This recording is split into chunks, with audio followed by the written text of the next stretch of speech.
Good morning, friends. Good morning, everyone. Good morning.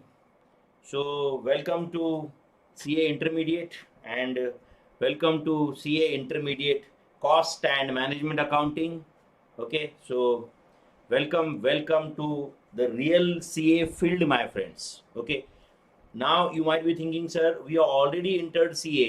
Okay, हम CA foundation पास कर चुके हो और अभी आप क्या बोल रहे हो कि वेलकम टू CA कोर्स। तो everyone knows CA foundation was like an entrance examination to real CA course, and the real CA course begins at CA intermediate itself।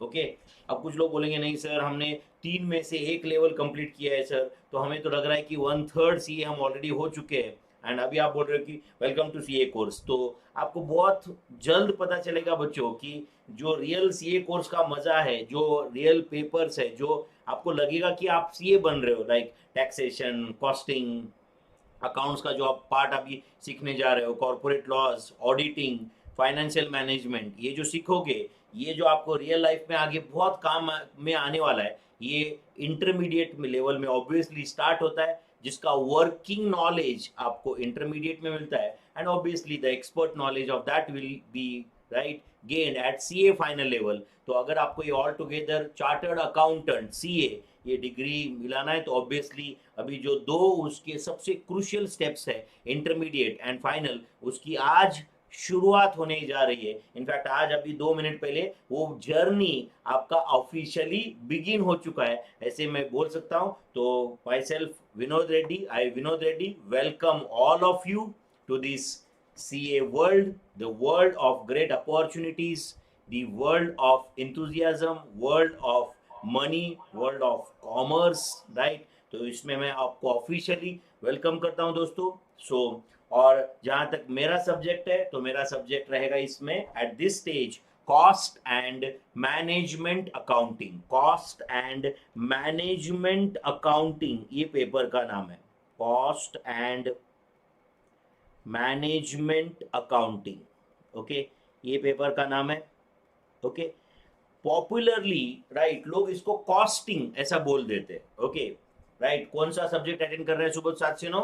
Costing है। ओके, हम लोग इसको कॉस्टिंग ऐसे बोल देते हैं, but the name of the paper is cost and management accounting at CA intermediate level.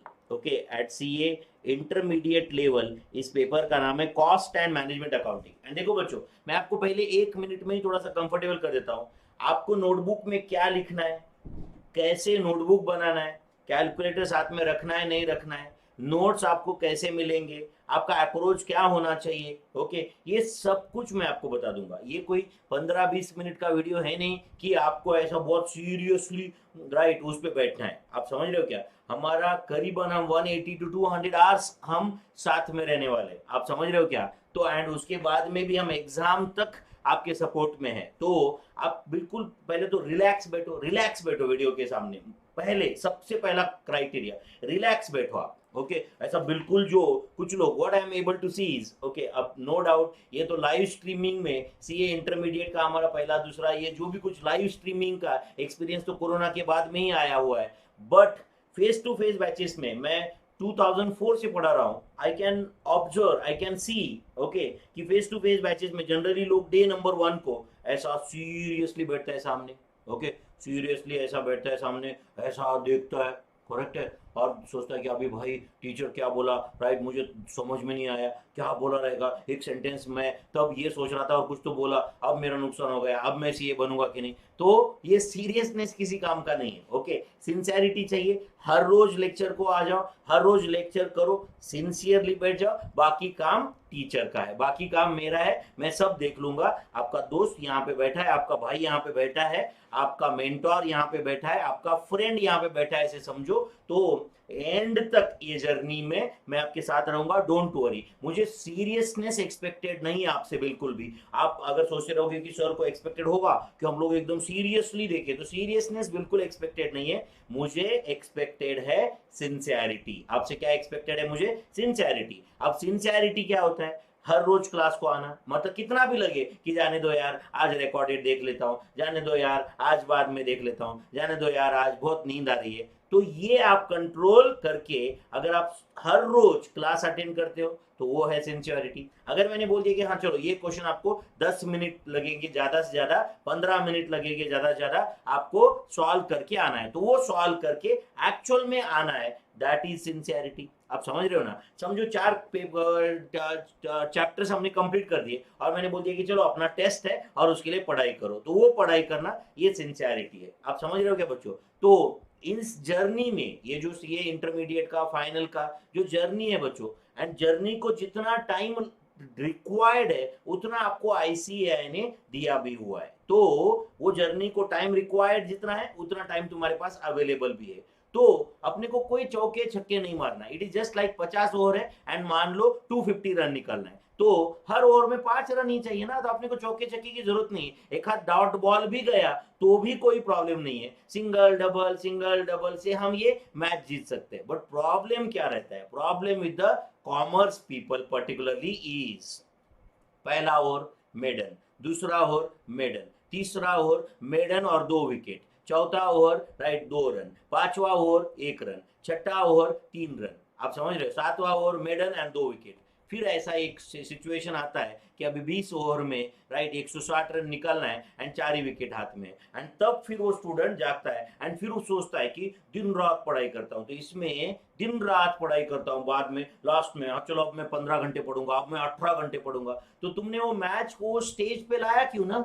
Correct और not? ये मैच बहुत आसानी से जीता जा सकता था, हर ओवर में 4-5 रन निकालो, एक आधा ओवर में राइट एक आधा बाउंड्री जाता ही है। करेक्ट और नॉट? तो अपना विकेट बनाए रखो, हर ओवर में 4-5 रन निकालो, ये स्ट्रेटेजी होना चाहिए मैच जीतने के लिए, जहां पे टारगेट 250 रन है और 50 ओवर बाकी है। तो इंटरमीडिएट फाइनल का journey is like that only. आपको कुछ लोग बोलेंगे कि नहीं यहाँ पे बहुत चौके छक्के मारना पड़ता है, तो ऐसे कुछ नहीं है। चौके छक्के किसको मारना पड़ता है? जो पहले 6 महीने पढ़ता ही नहीं एंड बाद में लास्ट के 3 महीने में ही जाग जाता है। तुम वो कैटेगरी हो क्या? एंड अगर तुम वो कैटेगरी नहीं हो, अगर आप डे नंबर 1 से पढ़ने वाली कैटेगरी हो, तो आपको क्लास अटेंड करना है। अभी फिलहाल चलो forget about exam, intermediate, finals, ये बनने के बाद क्या करना है वो सब बाद में सोचते हैं। अब एक काम करते हैं right, let's take 1 day at a time and let's say week at a time. तो हम क्या करते हैं, अभी का टारगेट अपना यही है, अगले 3-3.5 महीने का टारगेट है कि मैं हर रोज सारे क्लास फर्स्ट ग्रुप के रेगुलर अटेंड करूंगा, हर रोज पूरा ध्यान दूंगा लेक्चर पे, जो होम एक्सरसाइज बताया जाएगा वो मैं सॉल्व करूंगा, वो मैं कंप्लीटली सॉल्व करूंगा। यही तुम्हारा टारगेट होना चाहिए राइट अगले 3.5 महीने के लिए। तो इतना कर दो, अपना काम हो गया। आप समझ रहे हो बच्चों? तो चलो, I again welcome all of you my friends to this cost and management accounting. तो अगर आपको कोई बोलेगा कि पेपर का नाम क्या है, तो it is cost and management accounting at CA intermediate. It is no more costing paper का नाम नहीं है। व्हेन इट वाज आईपीसीसी, ये इंटरमीडिएट के पहले कोर्स का नाम आईपीसीसी था, at IPCC name of the paper was cost accounting, but अब पेपर का नाम है कॉस्ट एंड मैनेजमेंट अकाउंटिंग। अब पेपर का नाम है cost and management accounting. And at CA final level right, यही पेपर जब कंटिन्यू होता आगे तो उसका नाम है at CA final level SCM and PE, strategic cost management and performance evaluation. ऐसा सीए फाइनल में ये पेपर है। बट हम बोथ द स्टेजेस पे जनरली स्टूडेंट बोलते हैं इंटर का कॉस्टिंग, फाइनल का कॉस्टिंग ऐसे पॉपुलरली कैजुअली बोला जाता है, बट पेपर के एक्चुअल नाम है at intermediate level. Cost accounting नाम नहीं है, it was there eight IPCC level. तो अब एट इंटर एंड फाइनल ये पेपर के नाम है cost and management accounting at intermediate and SCM and P, strategic cost management and performance evaluation at CA final level. तो बच्चों अपना ये फर्स्ट लेक्चर है out of let's say 90 lectures. अब आपको मैं पूरा बताऊंगा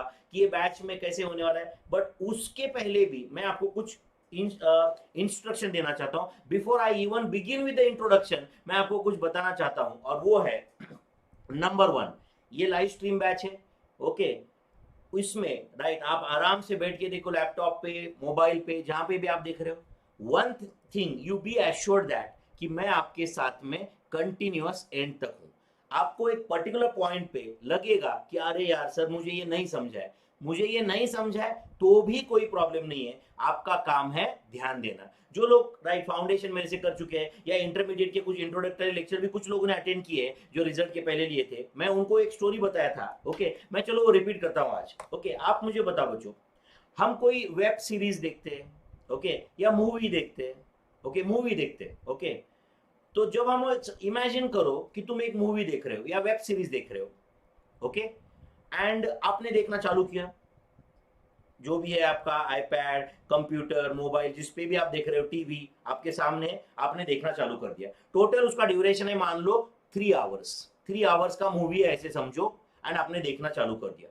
आप पूरे कॉन्सेंट्रेशन से मूवी देख रहे हो, पूरे कॉन्सेंट्रेशन से, 100% कॉन्सेंट्रेशन है आपका मूवी पे, ओके, 100% ध्यान है।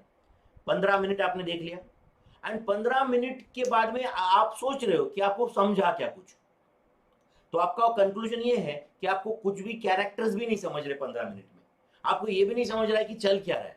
आजकल के मूवी तो ऐसे ही होते हैं, कुछ क्या चल रहा है ये भी नहीं समझ रहा है आपको, फ्लैशबैक में चल रहा है, पास्ट में चल रहा है, प्रेजेंट में चल रहा है, कौन क्या है ये जो चल रहा है स्क्रीन पे, ये लोग कौन है, इनका क्या रिलेशन है, कुछ भी नहीं समझ रहा है आपको। You are not absolutely able to understand anything. ऐसे होता है, किसी के लिए भी होता है ऐसे। ओके, 15 मिनट देख लिया आपने, 20 मिनट देख लिया, 25 मिनट देख लिया, आपको लग रहा है कि बाप रे कुछ भी नहीं समझ रहे, तो आप क्या करते हो, तो आप क्या करते हो, तो आप और ज्यादा ध्यान से देखते हो, आप और ज्यादा ध्यान से देखते हो। कोई बीच में आए तो उसको बोलते हैं हट भाई बीच में मत आ, करेक्ट, मुझे पहले से कुछ नहीं समझ रहा है, मुझे और ध्यान से देखने दे। इसका मतलब आप पूरे ध्यान से ऑलरेडी देख रहे थे, फिर भी नहीं समझ रहा था, फिर भी नहीं समझ रहा था, फिर आपने और आपका कॉन्सेंट्रेशन लेवल बढ़ाया।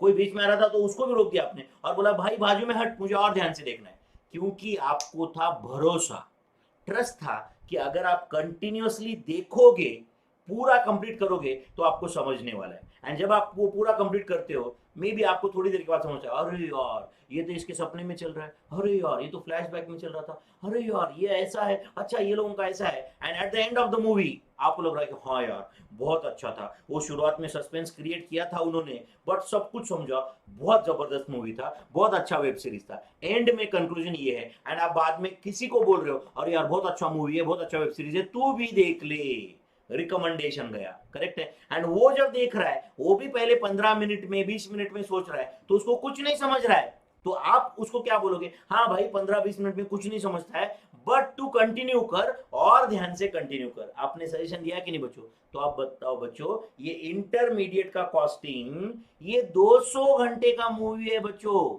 180 से 200 घंटे का मूवी है। आप बताओ 3 घंटे के मूवी में तक आपको पेशेंस रखना पड़ा समझने के लिए, तो आप बताओ जो 180 से 200 घंटे का मूवी है, आप ऐसे इमेजिन या ऐसे एक्सपेक्ट कर सकते हो क्या कि पहले हाफ एन आवर में 15 मिनट्स में आज मुझे ऐसे नॉलेज आ जाए और मैं कॉस्टिंग की लैंग्वेज में बात करने लगूं, राइट? क्या मार्जिनल कॉस्टिंग है, क्या स्टैंडर्ड कॉस्टिंग है, क्या बेसिक कॉस्ट कंसेप्ट है, क्या मटेरियल कॉस्ट है, क्या लेबर कॉस्ट है, क्या ओवरहेड्स है, क्या एक्टिविटी बेस्ड कॉस्टिंग है, क्या joint product by product costing है, what are the methods of costing, what are the techniques of costing, what are the objectives of cost accounting, what are the prerequisites of cost, what is the difference between cost accounting, management accounting, what is right management accounting, what is decision making, right, what is budget, what is flexible budget, what is fixed budget, what is cost control, what is cost reduction, what the classification of cost, what is cost center, what is production cost center, what is service cost center, what is cost sheet। आप मुझे बताओ expect कर सकते हैं क्या पहले 15 minute में ही हमें ये समझे? अगर ऐसे एक्सपेक्टेशन है तो गलत ही होंगे ना। तो आपका अप्रोच क्या होना चाहिए? तो क्या अप्रोच होना चाहिए आपका? तो आपका अप्रोच होना चाहिए late us enjoy the journey and not think about the destination. Late us enjoy the journey. तो हमें अभी फिलहाल क्या टारगेट है? आप मेरे साथ ये 180 टू 200 आवर्स का जर्नी इंजॉय करो। ओके, मैं 180 टू 200 बोल रहा हूं तो इट कैन बी, इसमें कुछ और एडिशन भी होने वाला है, बट वो एडिशन इस बैच में रेगुलर ये लाइव स्ट्रीम में ये एडिशन जो होने वाला है वो यूट्यूब पे होने वाला है, क्योंकि इसमें कुछ रिवीजन लेक्चर्स है, कुछ आरटीपी सॉल्विंग है, कुछ पेपर सॉल्विंग है, आरटीपी मतलब रिवीजन टेस्ट पेपर सॉल्विंग है, कुछ पास्ट एग्जाम पेपर सॉल्विंग है। तो ये सब भी राइट आपको ये बैच कंप्लीट होने के बाद में काम में आने वाला है। कुछ चार्ट रिवीजन है जो यूट्यूब पे होगा, इसका सब मैं टाइम टू टाइम आपको अपडेट्स देता रहूंगा। आपको डे नंबर 1 को ये नहीं सोचना है कि अरे यार राइट मुझे पूरा शेड्यूल या टाइम टेबल याद करना है all this thing. It is a journey of 180 to 200 hours my friends, जो बहुत सुपर तरीके से हम कंप्लीट करेंगे. मेरा सिर्फ आपसे, मैं इंट्रोडक्शन स्टार्ट करने के पहले आपसे एक्सपेक्टेशन बता रहा हूं. अभी तक तो मैंने ना मेरा इंट्रोडक्शन दिया है, ना सब्जेक्ट का इंट्रोडक्शन दिया है, ना इंटरमीडिएट का इंट्रोडक्शन दिया है. बट उसके भी पहले मेरे आपसे एक्सपेक्टेशंस है कि don't jump to the conclusions. Let's enjoy the full movie my friends. Let us enjoy the process and not to think about the destination. Destination के बारे में मत सोचो. ये जो मूवी है 200 आवर्स का, 180 टू 200 आवर्स का मूवी है, उसका डायरेक्टर आपके सामने बैठा है एंड मुझे इसमें कितने सीन का शूटिंग करना है, कौन से सीन का शूटिंग कब करना है, राइट, ये सब मुझे पता है बच्चों. आप समझ रहे हो क्या? आपको अगर मैं एक पर्टिकुलर वेन्यू पे लेके आया तो वहां के सारे सीन्स का शूटिंग मैं उस समय पे कंप्लीट करूंगा. वो मूवी में पहले दिखाया जाएगा, बाद में दिखाया जाएगा, बीच में दिखाया जाएगा, ये सिर्फ मैं जानता हूं. और आप एक्टर्स हो तो आप अपना रोल बहुत अच्छे से करना बच्चों. मूवी कैसे बराबर सीक्वेंस में एंड में फिट करना है, ये डायरेक्टर का काम है, ये मेरा काम है. तो उसमें trust is very important my friends. But आजकल क्या होता है, अभी ऑनलाइन एजुकेशन में ऑल दिस थिंग्स आपको भी तरह तरह से कहां से इंफॉर्मेशन मिलता है, क्या क्या लोग बोलते हैं ऑल दो थिंग्स. बट उसमें बहुत इंपॉर्टेंट रहेगा कि you believe on your teacher. आप राइट जगह पे हो एंड आपको राइट जगह पे मैं लेके जाऊंगा. ये बिलीफ अगर आपका है तो ये जर्नी में मजा आएगा बच्चों. आप समझ रहे हो क्या? आपको पैसेंजर हो 2 मिनट के लिए एंड मैं समझो, मैं मान लो मैं ड्राइविंग सीट पे हूं, तो अगर आपका मुझ पे भरोसा रहेगा तो ही ये जर्नी मजेदार रहेगा बच्चों. नहीं तो आप हमेशा टेंशन में ही रहोगे, अरे भाई ये बराबर लेके जाएगा कि नहीं, ये बराबर जगह पे लेके जाएगा कि नहीं, ये राइट कुछ एक्सीडेंट तो नहीं करवाएगा ना. तो अगर ये रहेगा तो आपको हमेशा प्रॉब्लम रहेगा बच्चों. इवन दो हम एक दिन में आपको राइट जगह पे पहुंचाऊंगा, बट आपका ये जो मिस बिलीफ था, कंसेप्शन मिसकंसेप्शन थे, इसकी वजह से आपने जर्नी एंजॉय नहीं किया, उसकी वजह से आप डेस्टिनेशन भी एंजॉय नहीं कर पाओगे, या हो सकता है कि आप वहां तक मेरा साथ ही नहीं दोगे, पॉसिबिलिटी है. तो इसलिए बहुत इंपॉर्टेंट है कि आप राइट जगह पे हो. आपको राइट तरीके से हम लोग बराबर ये प्रोसेस के थ्रू निकाल के हम लोग फिनिश प्रोडक्ट तक आपको पहुंचा देंगे बच्चों. ठीक है, तो इस बैच में this is going to be a live stream batch. Okay, इसमें जब भी अगर हमें लगता है कि पॉसिबिलिटी है कुछ यहाँ पे पुणे में, राइट, जहाँ पे कुछ गवर्नमेंट रिस्ट्रिक्शन नहीं आने वाला है ऑल दोस थिंग्स, तो हो सकता है कि हम लोग आपको फेस टू फेस भी बुलाए. एंड अगर फेस टू फेस जो आप में से जितने लोग आना चाहते हो वो आ सकते हो. एंड बचे हुए स्टूडेंट्स के लिए तो ये फेस टू फेस चालू भी हुआ तो ये लाइव स्ट्रीम कंटिन्यू रहेगा ही, there is no doubt about it. तो चलो बच्चों, let us start this journey. I again officially welcome all of you to this great journey of CA course, CA intermediate, बाद में CA final, बीच में articleship आने वाला है. तो let's start my friends, right, the CA intermediate cost and management accounting my friends. Okay, तो मैं इसमें आपको कुछ बेसिक इंस्ट्रक्शंस, अब पहले अभी इंट्रोडक्शन चालू हो चुका है ऐसे आप बोल सकते हो, मैं इंस्ट्रक्शंस देना चाहूंगा कि आपको क्या क्या जरूरत है. तो इसमें बुक्स आपको क्या क्या मिलेंगे, बुक्स आपको क्या क्या मिलेंगे. तो अगर आप वो व्हाट्सएप ग्रुप पे हो या जहां पे आपने एडमिशन लिया तो मैंने आपको एक पीडीएफ भेजा हुआ है. ओके, दैट इज ये कॉस्टिंग, मैं बुक को कॉस्टिंग ही बोलूंगा आप 2 मिनट के लिए. कॉस्टिंग बुक का जो भी है मेन बुक का वॉल्यूम 1, ओके, जिसमें ओके पहले के 7 चैप्टर्स के नोट्स एंड प्रॉब्लम्स है. ये मैं आपको ऑलरेडी भेज चुका हूं, जिसमें राइट एक एडिशनल क्वेश्चन बैंक भी है. अब इसमें क्या क्या है, कौन से चैप्टर्स, आप लिखो मत, अभी कुछ भी लिखो मत. तो ये वॉल्यूम 1 में ओके चैप्टर जो कवर्ड है वो है बेसिक कॉस्ट कंसेप्ट्स. ये चैप्टर कवर है basic cost concepts, then material cost, then employee cost, material cost, employee cost, then overheads and absorption costing. Overhead, मैं जानता हूं कि आपको ये चैप्टर का नाम में से कुछ भी नहीं समझेगा. Okay, don't worry at all. Overheads and absorption costing, then activity based costing, activity based costing. Okay, then joint product and by product costing, joint product and by product costing, and cost sheets, and cost sheet.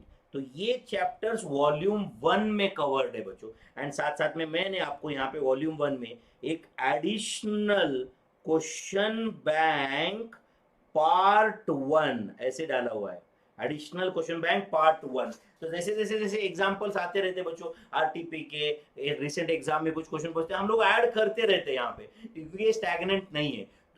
तो ये जो batch चल रहा है obviously ये मई 22 के लिए applicable है, नवंबर 22 के लिए एप्लीकेबल है, राइट। एंड इसमें कुछ जो भी चेंजेस होंगे वो बाद में, जो पेन ड्राइव के थ्रू या गूगल ड्राइव के थ्रू बाद में देखते हैं, राइट। उनके लिए भी डरने की जरूरत नहीं है, क्योंकि अगर आपके लिए आपके समझो कोई मई 23 का बाद में कोई यही रिकॉर्डिंग देख रहा है बाई चांस, तो उसको भी डरने के लिए जरूरत नहीं है, क्योंकि इसके आगे के लेक्चर हम अकॉर्डिंग टू उस बैच ही लेते हैं। तो अभी फिलहाल ये जो बैच अभी मैं रिकॉर्ड कर रहा हूँ, right, this is from May 22, November 22 and May 23 angle you can say, okay. So base ये वॉल्यूम 1 में बच्चों ये चैप्टर्स कवर्ड है वॉल्यूम 1 में, okay. Then second costing book, main book का वॉल्यूम 2 आपको मिलेगा। एंड वो वॉल्यूम 2 में क्या क्या रहेगा वो मैं आपको बताता हूँ। वॉल्यूम 2 में मतलब मैं अभी क्या एक्सप्लेन कर रहा हूँ, आपको बुक्स क्या क्या मिलने वाले, उसमें क्या क्या कंटेंट रहेगा। वॉल्यूम 2 में बच्चों आपको मिल जाएगा, जो वॉल्यूम 2 में जो चैप्टर्स कवर्ड रहेंगे वो रहेंगे प्रोसेस कॉस्टिंग। क्या? प्रोसेस कॉस्टिंग, प्रोसेस और operation costing. Then okay, there is one chapter called as service costing, या उसको हम ऑपरेटिंग कॉस्टिंग ऐसे भी बोलते हैं, ऑपरेटिंग कॉस्टिंग या सर्विस कॉस्टिंग, ऑपरेटिंग कॉस्टिंग और service costing we call it as. Are you understanding? Then there is one chapter called as job costing oblique batch costing, job costing oblique batch costing, then contract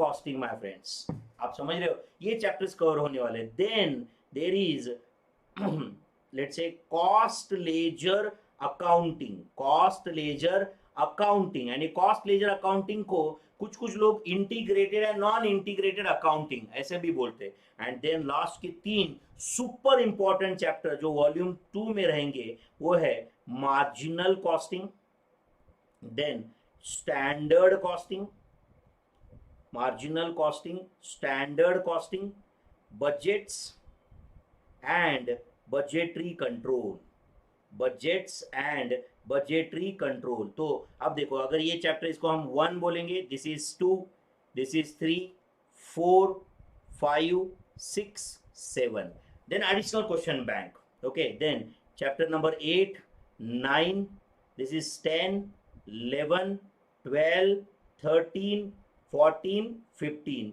So these are the chapters my friends for CA intermediate cost and management accounting. And यहाँ पे आपको और एक चीज मिलेगी और वो है additional question bank, additional question bank, okay, part 2, additional question bank part 2 ये आपको मिल जाएगा, ओके, वॉल्यूम 2 में।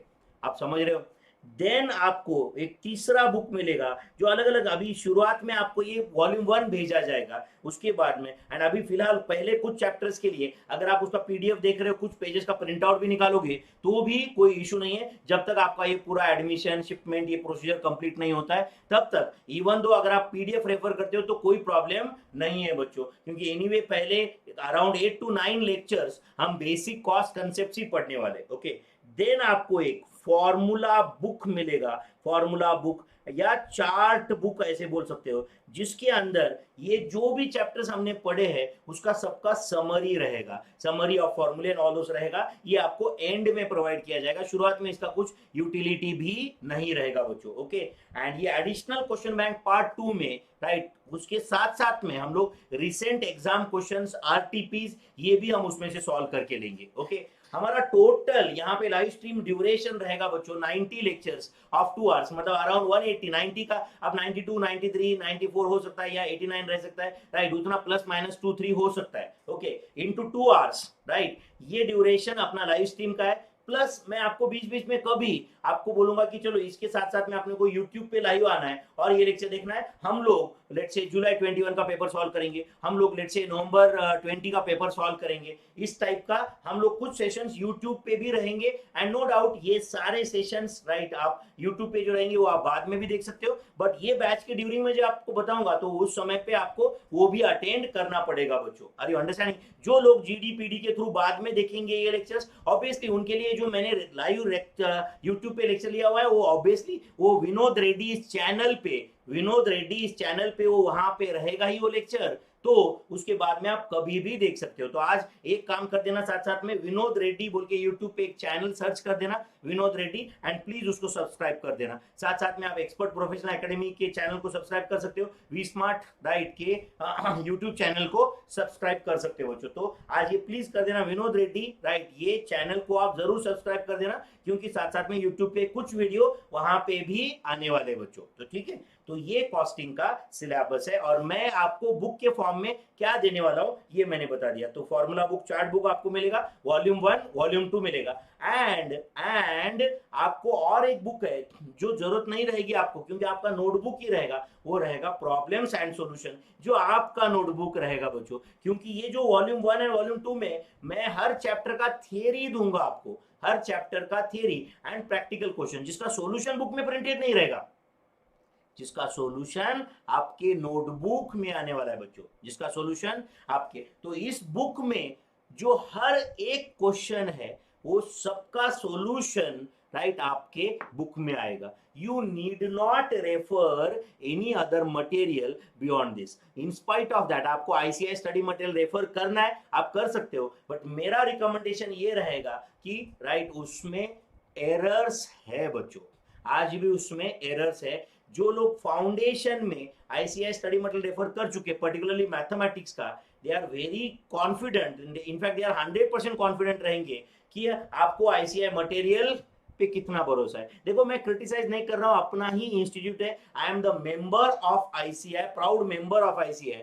बट उन्होंने जो बुक बनाया है it is not full proof my friends. ये इसका पूरा प्रूफ रीडिंग उन्होंने किया नहीं है, इसमें बहुत सारे मिस्टेक्स है। अब आप लोग कहेंगे हाँ सर हम मिस्टेक संभाल लेंगे, बच्चों एज अ प्रोफेसर मिस्टेक संभालना बहुत आसान है, एज अ स्टूडेंट वो सही में मिस्टेक है क्या या उसमें आप कुछ मिस्टेक कर रहे हो ये देखना, वो फिल्टर करना इतना आसान नहीं है स्टूडेंट पॉइंट ऑफ व्यू से। तो ये जो हम क्वेश्चन बैंक मैं आपको दूंगा, आप आपका नोटबुक बनाएंगे पूरा अच्छी तरह से, definitely this is going to be more than sufficient from intermediate exam point of view. Okay, मैं आपको एक इंटरमीडिएट एग्जाम में जो फाइनली पेपर क्या होता है उसका एक ओवरऑल फॉर्मेट बताता हूं। पेपर क्या होता है उसका format just for your knowledge, day number 1 को मैं बता देता हूं। ओके, उसके पहले मैं आपको ये बताऊंगा कि आपको नोटबुक कैसे मेंटेन करना है, कितने नोटबुक्स लगेंगे।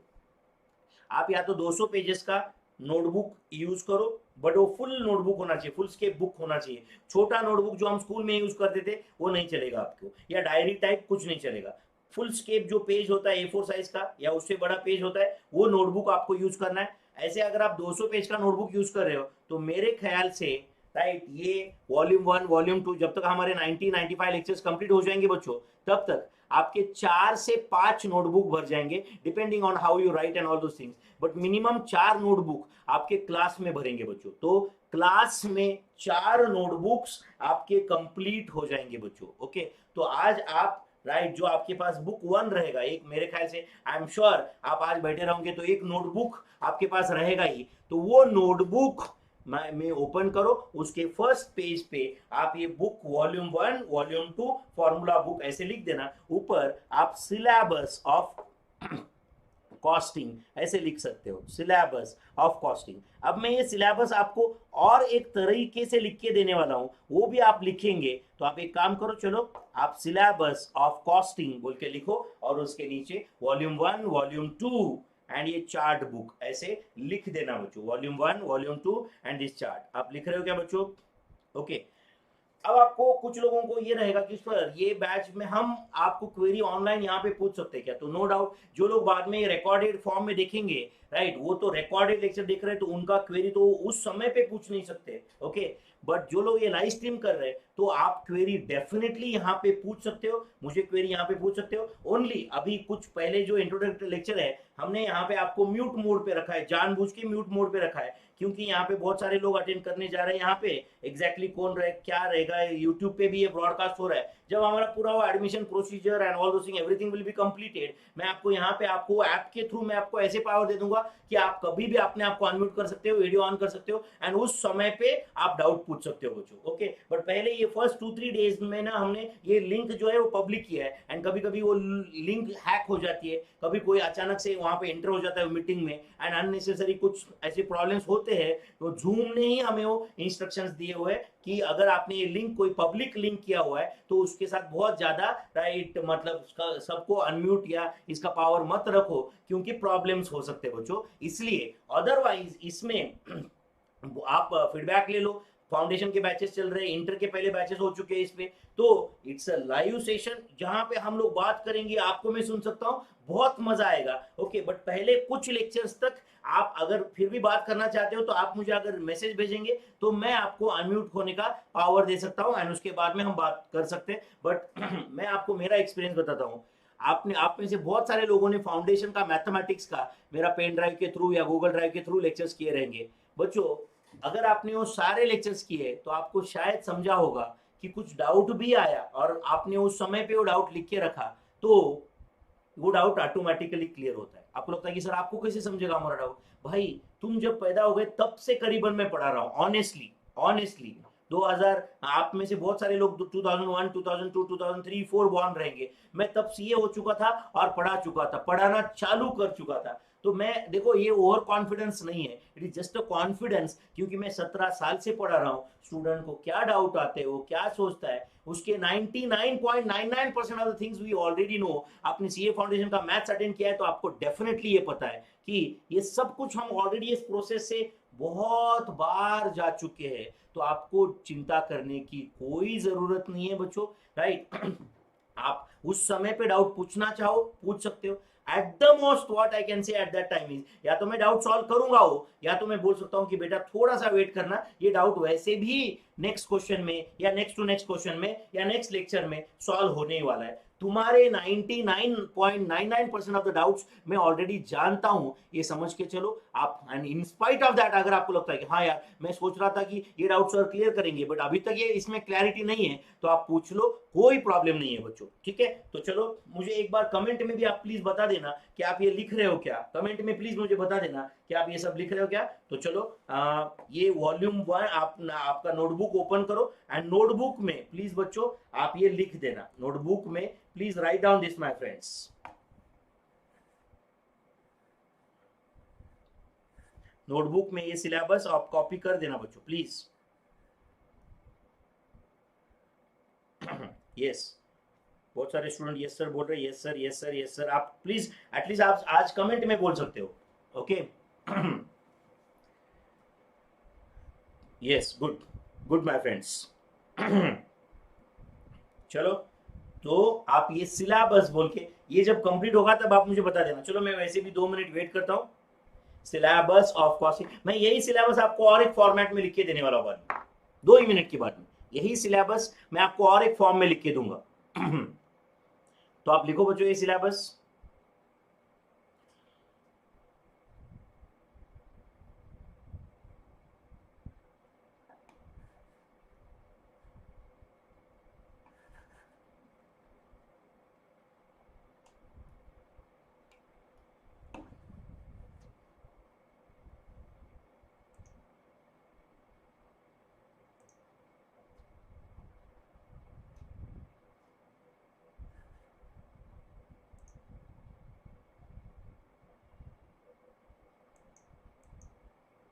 यस दिव्या जी, आपका कोई डाउट है तो आप जितना मैं अभी इंस्ट्रक्शन दे रहा हूँ उतना सा फॉलो करो, डोंट वरी, राइट। ये क्लास के बाद में भी हम बात करेंगे एंड तुम्हारे जो भी कुछ रहेंगे क्वेरीज वो सॉल्व, जो भी सा administration related and everything all, ये सब क्लैरिटी आएगा आपको। अभी फिलहाल ये लिख के ले लो बच्चों।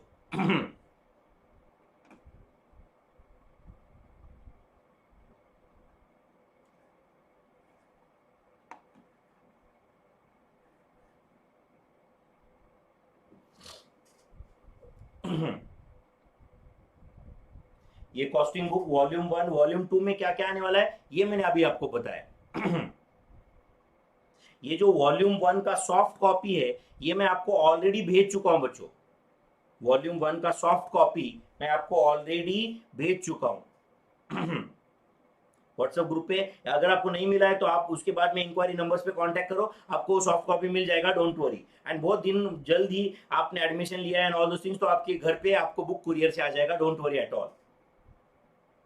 आपको एंड तक सपोर्ट रहेगा, don't worry at all. Okay, तो ये सिलेबस ऑफ कॉस्टिंग था बच्चों 100 मार्क्स का जो आपने लिखा है अभी। ओके, मैं आपको पेपर का क्या फॉर्मेट रहता है ये भी बताने वाला हूं, बट उसके पहले मैं ये सिलेबस आपको वापस बताना चाहूंगा सिलेबस ऑफ कॉस्टिंग में। ओके, अब आप लोग सर अभी तो आपने लिख के दे दिया, तो ये तो मैंने बुक वाइज बताया था कि वॉल्यूम 1 में क्या आने वाला है, वॉल्यूम 2 में क्या आने वाला है and all those things. Okay, अब ये कॉस्टिंग का सिलेबस एक्चुअल में बच्चों 3 पार्ट में डिवाइड होता है। कॉस्टिंग का सिलेबस 3 पार्ट में डिवाइड होता है। ओके, और वो 3 पार्ट है जो सिलेबस के, वो है basic chapters, basic knowledge oriented chapters. Okay, basic knowledge oriented chapters, या कुछ लोग इसको एलिमेंट्स ऑफ कॉस्ट ऐसे भी बोलते, एलिमेंट्स ऑफ कॉस्ट। ओके, उसके बाद में कुछ चैप्टर जो है वो है मेथड्स ऑफ कॉस्टिंग, कुछ चैप्टर्स है methods of costing, and there are some chapter जिसको हम बोलते हैं techniques of costing.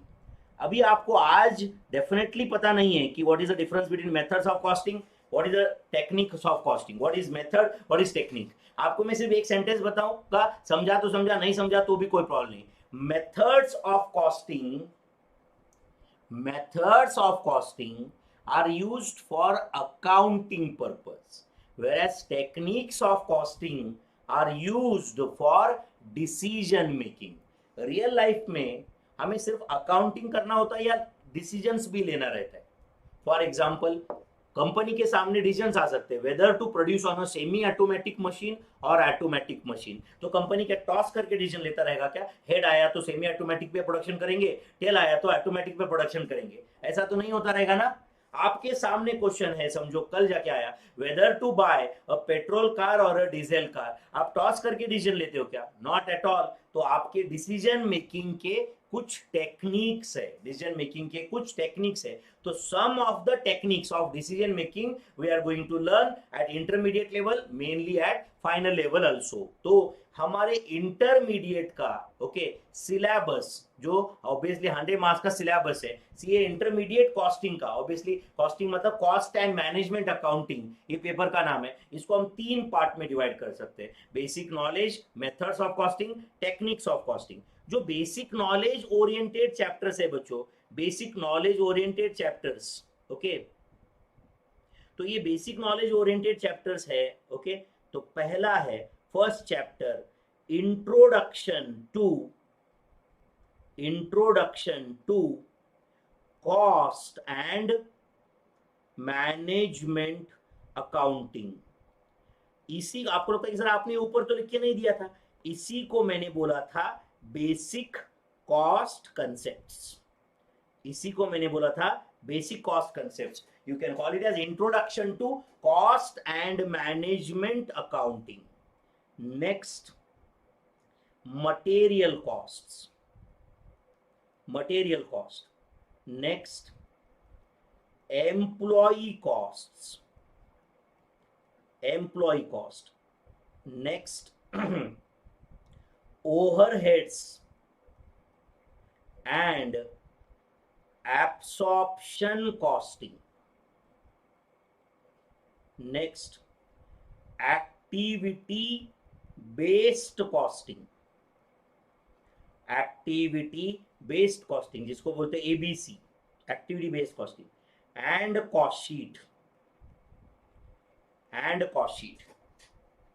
Okay, so these are the chapters from basic category। तो चलो दिख रहा है कि आपको ये, मैं थोड़ा साइड में हट रहा हूं, मैं बीच में आ रहा हूं, ये लिखा हुआ इसमें, चलो आपको दिख रहा है क्या बताओ बच्चों please. Basic cost concepts, that is introduction to cost and management accounting, then material cost, employ cost, overheads and absorption costing, activity based costing and cost sheet. ये है basic knowledge oriented chapters, basic knowledge oriented chapters है ये। चलो लिख के ले लो इतना, ये है basic knowledge oriented chapters my friends. Okay, basic knowledge oriented chapters है ये। चलो लिख के ले लो इतना, तब तक मैं भी पानी पी लेता हूं।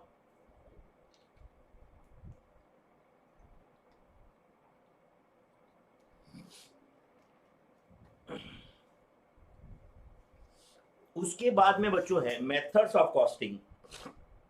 अब मेथड्स ऑफ कॉस्टिंग में चलो यहां पे मैं 7th लिख देता हूं क्योंकि 6 चैप्टर इधर आ गए। वो है job oblique batch oblique unit costing, then contract costing,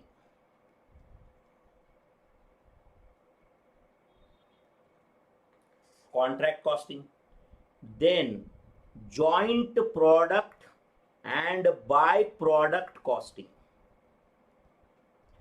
joint product and by product costing, then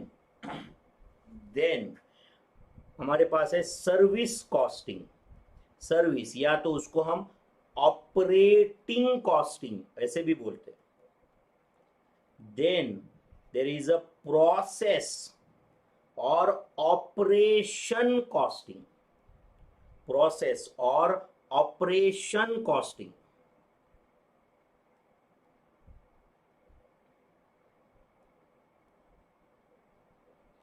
process oblique operation costing. And मैं यहां पे मेथड्स में ही राइट ऐसे लिख देता हूं कि let's say cost ledger accounting. वैसे आप बेसिक नॉलेज में भी लिख सकते हैं चैप्टर को, बट ठीक है कोई प्रॉब्लम नहीं, कोई फर्क नहीं पड़ता कहां लिखा है, cost ledger accounting. And then 13, 14, 15 ये चैप्टर बहुत ज्यादा इंपॉर्टेंट है क्योंकि mainly CA final focuses on techniques of costing. और वो 3 चैप्टर्स है marginal costing, standard costing and budgets and budgetary control, budgets and budgetary control, budgets and budgetary control। तो ये है टेक्निक्स ऑफ कॉस्टिंग। तो अपने सिलेबस को बच्चों हमने 3 पार्ट में डिवाइड किया है। तो obviously right cost and management accounting जो हमारे पेपर का नाम है, cost and management accounting 100 marks का ये पेपर है एट सीए इंटरमीडिएट। ठीक है, तो इसका सिलेबस राइट मैं अभी आपको लिख के दिया। ये सिलेबस को हमने 3 पार्ट में डिवाइड किया बच्चों, ये सिलेबस को हमने 3 पार्ट में डिवाइड किया। Basic knowledge oriented topics, methods of costing and techniques of costing. ये जब आप कॉपी हो गया तो आप मुझे प्लीज कमेंट में बता देना कि कॉपी हो गया करके। जब हो जाएगा तब आप मुझे बता देना, डन सर करके बता देना बच्चों। यस, जब ये कंप्लीट हो जाएगा तो आप मुझे प्लीज बता देना ये हो गया क्या लिख के। Yes, good good my friends. ठीक है, तो चलो, तो ये है अपना सिलेबस। अब एंड मैं वापस एक बार बता रहा हूं बच्चों कि कुछ लोगों को लगता होगा कि सर थोड़ा सा अनकंफर्ट, मेरे भाई कहीं पे भी होता है वो, कोई भी हम नई चीज सीखने जा रहे हैं, आप समझ रहे हो, डे नंबर 1 को कंफर्ट नहीं रहता कोई भी। जैसे कि मैं मान लो एक पर्टिकुलर गांव से 20 साल पहले यहाँ पे सीए करने पुणे में आया था। ओके, तो जब मैं यहाँ पे आया था तब मुझे कुछ नहीं पता था कि मेरा हॉस्टल कौन सा रहने वाला है, मेरा कॉलेज लाइफ कैसा रहने वाला है, मैं कौन से लाइब्रेरी में जाने वाला हूँ, क्लास में मैं कंफर्टेबल रहूंगा क्या, और पढ़ना कहाँ पे रहता है, कहाँ पे जाके बुक्स खरीदना रहता है, कुछ पता नहीं था। मान लो 1 जून को मैं आया यहाँ पे, कुछ पता नहीं था। 30 जून को मुझे सब कुछ पता था एंड मैं बस पढ़ाई तब बहुत जोरों शारों से कर रहा था। इसका मतलब हमने हर चीज को थोड़ा टाइम देना चाहिए बच्चों। थोड़ा टाइम दिया तो कंफर्ट बढ़ता है। सिर्फ पैनिक में से धार धार धार धार क्वेश्चन बम्बार्ड नहीं करना कि सर ये क्या होगा, ये क्या होगा। तुम्हारे दिमाग में जो जो क्वेश्चन है, मैं जानता हूं कि ये क्या आने वाला है, क्या होने वाला है exactly, and all those thing related to syllabus, related to everything. हम पार्ट्स में जाएंगे बच्चों, धीरे धीरे धीरे करके हम step by step, one step every day करके हम लोग आगे जाएंगे हमारे मंजिल की तरफ। एंड हमें ये प्रोसेस भी, ये जर्नी भी इंजॉय करना है। जर्नी इंजॉय करोगे ना बच्चों तो डेस्टिनेशन ऑटोमेटिक अचीव होगा। जर्नी अगर एंजॉय करोगे तो, जर्नी एंजॉय नहीं करोगे तो डेस्टिनेशन आएगा भी या नहीं आएगा पता ही नहीं है। हो सकता है कि हम लोग वही जर्नी खत्म कर दे कहीं बीच में ही, या यू टर्न मार के वापस आ जाए, या हम वो जर्नी में पॉज ले ले, पॉसिबल है। बट अगर आप जर्नी एंजॉय कर रहे हो तो डेस्टिनेशन आएगा ही ना। यस और नो। पुणे टू मुंबई मान लो मैं कार ड्राइव करना, बड़ा मजा आ रहा है मुझे ड्राइव, एक दिन मुंबई आएगा ही ना, करेक्ट और नॉट। बट अगर मैं ये जर्नी एंजॉय नहीं कर रहा हूं तो फिर प्रॉब्लम है, तब मैं मंजिल पे पहुंचूंगा या नहीं पहुंचूंगा मुझे पता नहीं है, करेक्ट और नॉट। तो चलो ये सिलेबस था, ओके। उसके बाद में मैं आपको बताऊंगा कि नोटबुक कैसे मेंटेन करते हैं, एंड उसके बाद में मैं आपको पेपर का फॉर्मेट भी बता दूंगा, ओके। तो मैंने आपको नोट्स, जैसे देखो अभी ये बुक है आप मेरे सामने, राइट, ऐसे आपको वॉल्यूम 1 वॉल्यूम 2 ये मिल जाएगा, आपको चार्ट बुक मिल जाएगा। तो ये अपना टेक्स्ट बुक है समझो, आप समझ रहे हो क्या बच्चों। तो ये अपना बुक है जिसको मैं 2 मिनट के लिए टेक्स्ट बुक बोल देता हूँ। प्रिंटेड नोट्स,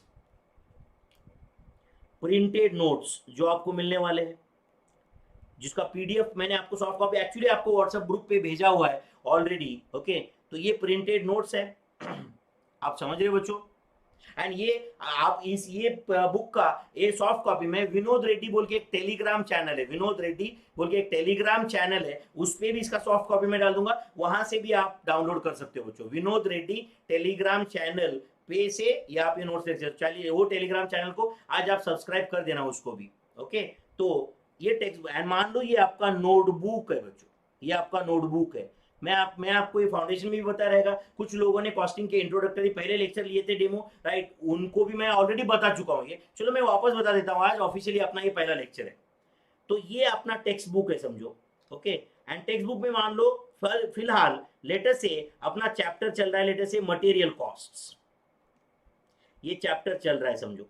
समझो ये पेज नंबर 69 है, और यहाँ पे लेटर से प्रॉब्लम नंबर 18 मैंने प्रिंट करके दिया है आपको, प्रॉब्लम नंबर 18। आप समझ रहे बच्चों, ये आपका नोटबुक है ऐसे समझो। ये आपका नोटबुक में मान लो आप पेज नंबर 92 पे लिख रहे हो, आपका नोटबुक में भी आप पेज नंबर दे दो 1 2 3 4, पेज नंबर 92 चल रहा है ऐसे समझो, ओके। तो समझो मैंने एक दिन, समझो कोई लेक्चर चल रहा है और मैंने बोल दिया चलो बच्चों please solve, please read problem number 18 on material, problem number 18।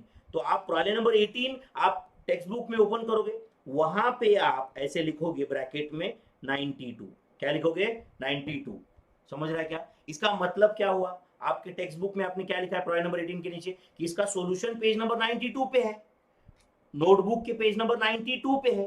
And यहां पे आप ऐसे लिखेंगे सॉल्यूशन 18, मतलब 18 प्रॉब्लम का सॉल्यूशन ऑब्लिक 69 ऐसे लिखोगे आप।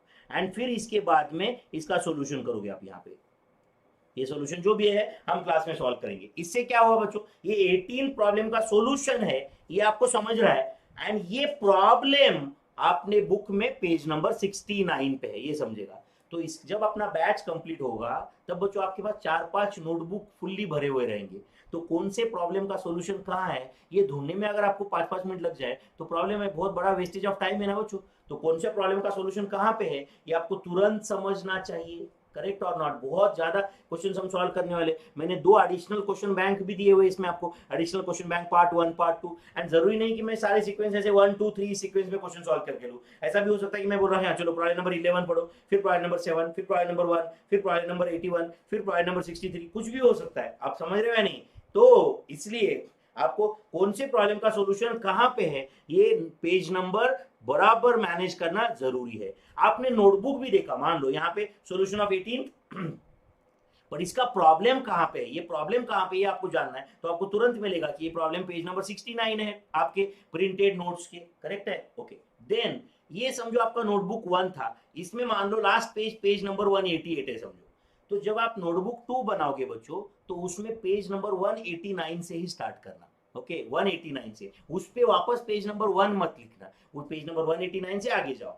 उस पे वापस पेज नंबर 1 लिखोगे तो प्रॉब्लम क्या होगा बच्चों, अगर आपने यहाँ पे लिखा प्रॉब्लम नंबर 18 और इसका सोल्यूशन 92 पे, page number 92, but page number 92 of which book, book number 1, book number 2, हर एक का पेज नंबर 92 अलग अलग रह सकता है। इसलिए जब आप पहला नोटबुक में समझो पेज नंबर 188 तक लिखे, तो सेकंड नोटबुक में आप पेज नंबर 1 ऐसे मत लिखना, बाद में पेज नंबर 189 ऐसे कर देना। ओके, तो चलो आज के दिन आपने जो नया नोटबुक बनाया है एक्सक्लूसिवली फॉर जो इस पेपर के लिए, कॉस्टिंग के लिए, उस पे आप नोटबुक में आज पेज नंबर 1 2 3 4 5 6 आप लास्ट तक पेज नंबर देखे रखो, बाद में ये झंझट नहीं रहेगा। तो नोटबुक पे पेज नंबर देते रहो बच्चों आप। ओके, आपने आपको प्रिंटेड नोट्स जो मैंने पीडीएफ भेजा है, इमीडिएटली अगर आपको उसका प्रिंट निकालना है 10-20 रुपए लगेंगे प्रिंट निकालने के लिए, उतना लेना है तो ले लो प्रिंट, नहीं तो आपको हार्ड कॉपी एडमिशन के बाद आपको कुरियर से मिलने ही वाला है, there is no doubt about it. ठीक है बच्चों, पहले कुछ लेक्चर्स के लिए even though you are referring to that soft copy, या आप पहले चैप्टर के अगर उसके प्रिंट आउट निकालोगे तो भी उसमें से चल सकता है बच्चों।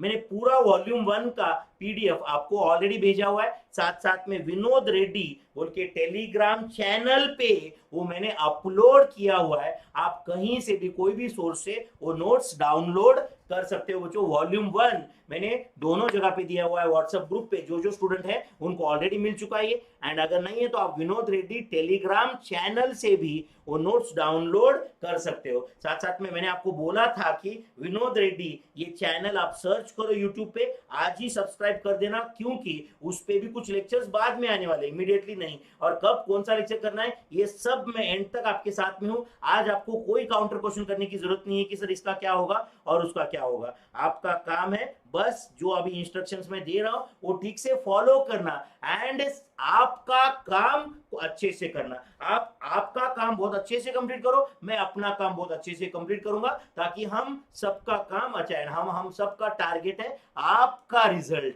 ये हम मेरा भी और आपका टारगेट है, आप समझ रहे हैं, आपका रिजल्ट, राइट, पॉजिटिव रिजल्ट, बहुत अच्छा रिजल्ट, ये हमारा डेस्टिनेशन है बच्चों। बट उसके लिए जो जर्नी हम आज स्टार्ट करने जा रहे हैं वो जर्नी को एंजॉय करना बहुत बहुत ज्यादा जरूरी है बच्चों। आप समझ रहे हो क्या, बहुत ज्यादा जरूरी है कि आप ये जर्नी पे फोकस करो then that of destination right now. Destination तो एक दिन अचीव होगा ही होगा। ओके, तो चलो ये पेज नंबर का सिस्टम आपको समझा क्या, मुझे बताओ प्लीज, कमेंट में बताओ मुझे, ये पेज नंबर वाला सिस्टम आपको समझा क्या? आपको समझा है तो यस सर बोल दो कमेंट में, 2-4 कमेंट से भी मुझे समझ में आ जाएगा, डोंट वरी। यस, ओके, तो ये पेज नंबर वाला सिस्टम आपको समझा है, ऐसे ही मैं मानता हूं आपके कमेंट्स के थ्रू चलेगा बच्चों। ओके, नेक्स्ट ये जो अपना इंटर का पेपर होता है, okay, paper of cost and management accounting,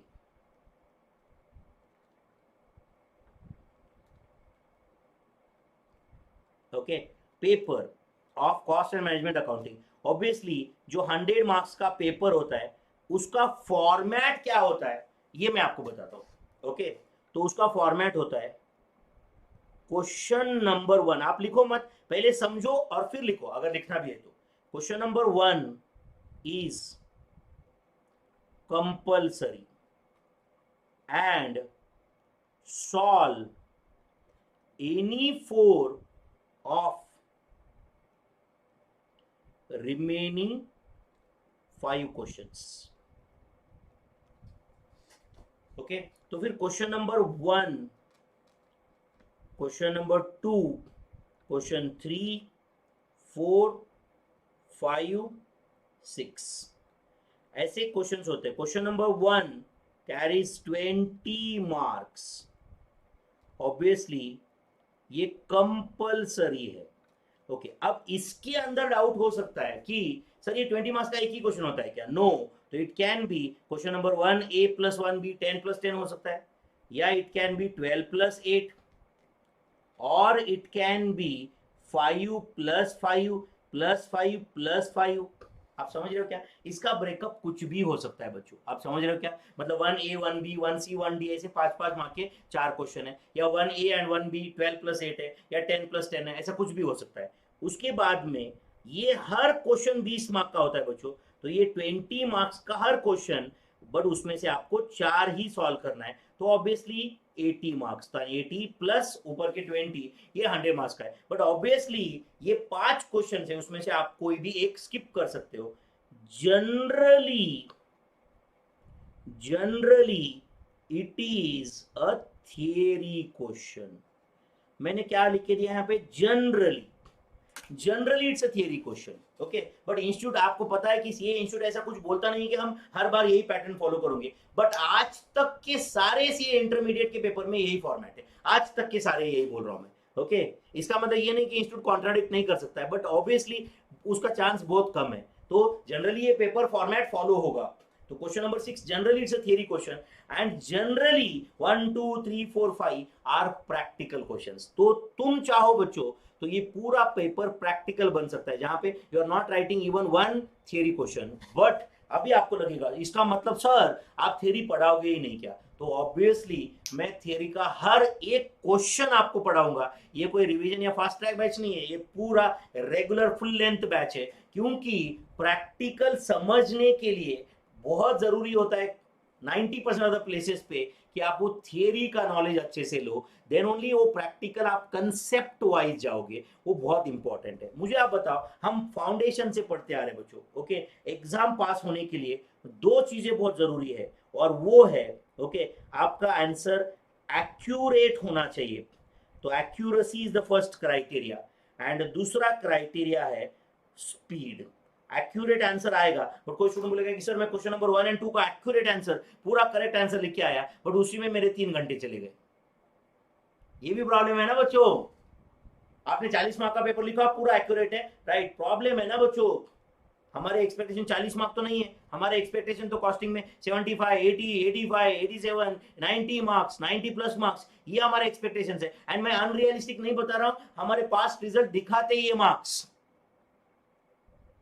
80, कई सारे एग्जाम में तो भर भर के स्टूडेंट ऐसे 80 85 मार्क्स लाते हैं। बट चलो कॉस्टिंग में फिर भी 75 राइट 71 73 ये भी अच्छा स्कोर माना जाता है, depends on the paper and situations also. But definitely we are aiming right an exemption, या एक बहुत अच्छा स्कोर इस पेपर में हम एक्सपेक्ट कर रहे हैं बच्चों। ओके, जो लोगों को मैथ्स में थोड़ा भी इंटरेस्ट है उनके लिए तो कॉस्टिंग बहुत ज्यादा इंटरेस्टिंग रहेगा। ओके, तो accuracy and speed is required my friends. तो चलो ये पेपर का फॉर्मेट लिख के लेना है, तो मैं 1 मिनट वेट करता हूं, तुम चाहो तो लिख के ले सकते हो बच्चों। एंड अच्छा, आपको लगता है सर क्वेश्चन 2 20 मार्क का एक ही क्वेश्चन होता है क्या? तो बिल्कुल नहीं, राइट। ये जो 20 मार्क्स का एक क्वेश्चन होता है उसका ब्रेकअप कुछ भी हो सकता है। Breakup of the 20 marks question can be 5 + 5 + 5 + 5, 12 + 8, या 7 + 7 + 6। आप समझ रहे हो ना? या 12 + 4 + 4, करेक्ट है, या 4 + 4 + 4 + 4 + 4, ऐसा कुछ भी हो सकता है। आप समझ रहे हो क्या?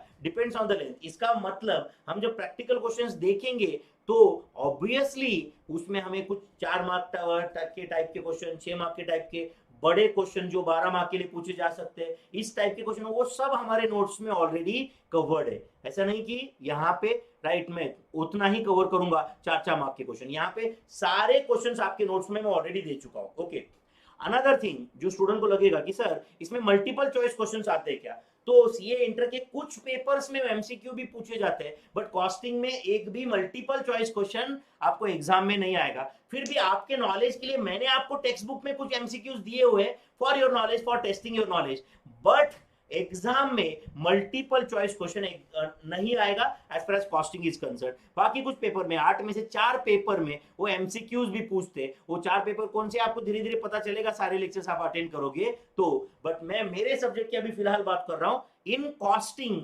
MCQ will not be asked। Costing में एमसीक्यू पेपर में नहीं आता, मल्टीपल चॉइस क्वेश्चन जिसके 4 ऑप्शन दिए रहेंगे, ऐसा कोई क्वेश्चन कॉस्टिंग के पेपर में नहीं आएगा। It's a 100 marks descriptive paper my friends, it's a 100 marks descriptive paper. तो अगर आपने ये कॉपी कर दिया बच्चों यहां तक, राइट, पेपर का फॉर्मेट कॉपी कर दिया है, तो आप मुझे प्लीज कमेंट में यस बोल देना। कॉपी कर दिया है तो प्लीज कमेंट में आप मुझे यस बता देना ताकि I can go ahead. Yes बच्चों, यस, गुड गुड। ये कॉपी कर दिया अपने पेपर का फॉर्मेट। आपने सब लोगों ने एक डेडिकेटेड नोटबुक कॉस्टिंग के लिए रखना है। आज अगर बाय चांस किसी ने नहीं लिया था, नोटबुक नहीं था, तो कम से कम आज जो भी आपने रफ में लिखा है वो आपके मेन बुक में आप कॉपी कर दो, मेन बुक में। एंड कल से आपने को एक ही नोटबुक मेंटेन करना है कॉस्टिंग के लिए, प्लीज एक बुक में मल्टीपल सब्जेक्ट प्लीज मत रखना, ठीक है। ओके चलो, अभी हमारी बात चल रही थी कि सर एग्जाम में पास होने के लिए दो क्राइटेरिया है, एक्यूरेसी चाहिए एंड स्पीड चाहिए।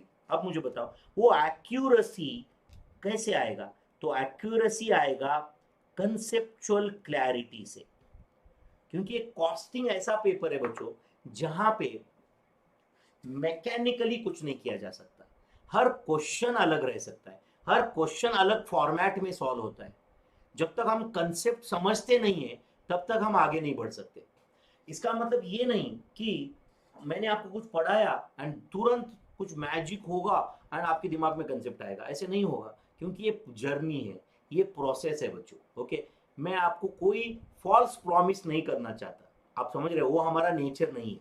फॉल्स प्रॉमिस करूं कि जैसे मैंने देखा यूट्यूब पे कुछ कुछ लोग बोलते हैं कि अगले 15 मिनट में मैं आपकी जिंदगी बदल दूंगा, अगले 3 मिनट में मैं आपकी जिंदगी बदल दूंगा, ये 2 मिनट का वीडियो आपकी जिंदगी बदल देगा। वो कैसे 2 मिनट का वीडियो जिंदगी चेंज करता है और क्या करता है, I really don't know my friends. ये सब मार्केटिंग होता है, इससे कुछ होता नहीं है। मैं अगर आपको लेक्चर नंबर 1 में बोलूंगा कि हर कंसेप्ट में आपको 10 मिनट में आपके दिमाग में डाल दूंगा, तो ऐसा नहीं होता है भाई। उसके लिए राइट बहुत मेहनत करनी पड़ती है, मेरे साइड से भी और आपके साइड से भी, एंड इसका कोई सब्सटीट्यूट नहीं है बच्चों। ओके, अगर आप बोलोगे कि सर मैंने यूट्यूब पे कुछ देखा था, वो बोल रहा था कि फिनिश एंटायर कॉस्टिंग इन 20 आवर्स, तो इंटायर कॉस्टिंग अगर 20 आवर्स में हो सकता था बच्चों, तो ये वही टीचर्स है जो 200 घंटे का रेगुलर बैच लेते, तो वो 20 घंटे में पूरा, हाँ रिवीजन हो सकता है, फॉर्मूले बताए जा सकते हैं, ये पॉसिबल है। बट अगर हम अभी फाउंडेशन पास होके जिंदगी में पहली बार कॉस्ट एंड मैनेजमेंट अकाउंटिंग पढ़ने जा रहे हैं,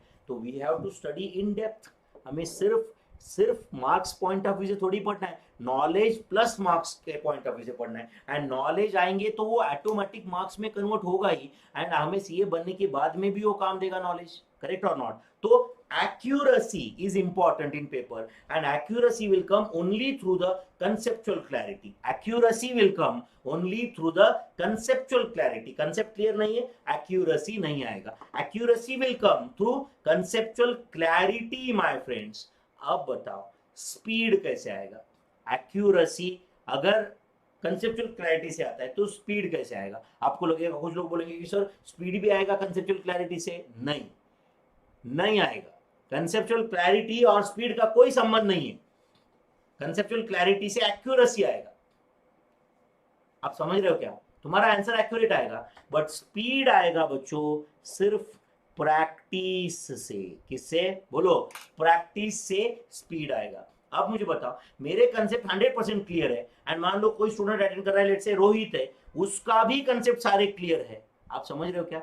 बट आप बताओ बच्चों, मैंने 100 क्वेश्चन सॉल्व किए हैं, रोहित ने 10 क्वेश्चन सॉल्व किए, हमारे कंसेप्ट उतने ही क्लियर है दोनों के, तो आप बताओ बच्चों मेरे स्पीड के साथ रोहित मैच नहीं कर पाएगा ना, करेक्ट और नॉट? क्योंकि मैंने बहुत ज्यादा प्रैक्टिस किया हुआ है उसका, यस और नो? तो स्पीड जो आएगा बच्चों, तो प्रैक्टिस से ही आएगा। तो एग्जाम में अगर हमें एक्यूरेसी और स्पीड दोनों लाना है बच्चों, तो कंसेप्चुअल क्लैरिटी इज, सुनो बहुत इंपॉर्टेंट सेंटेंस में बताऊंगा, conceptual clarity is essential but not sufficient.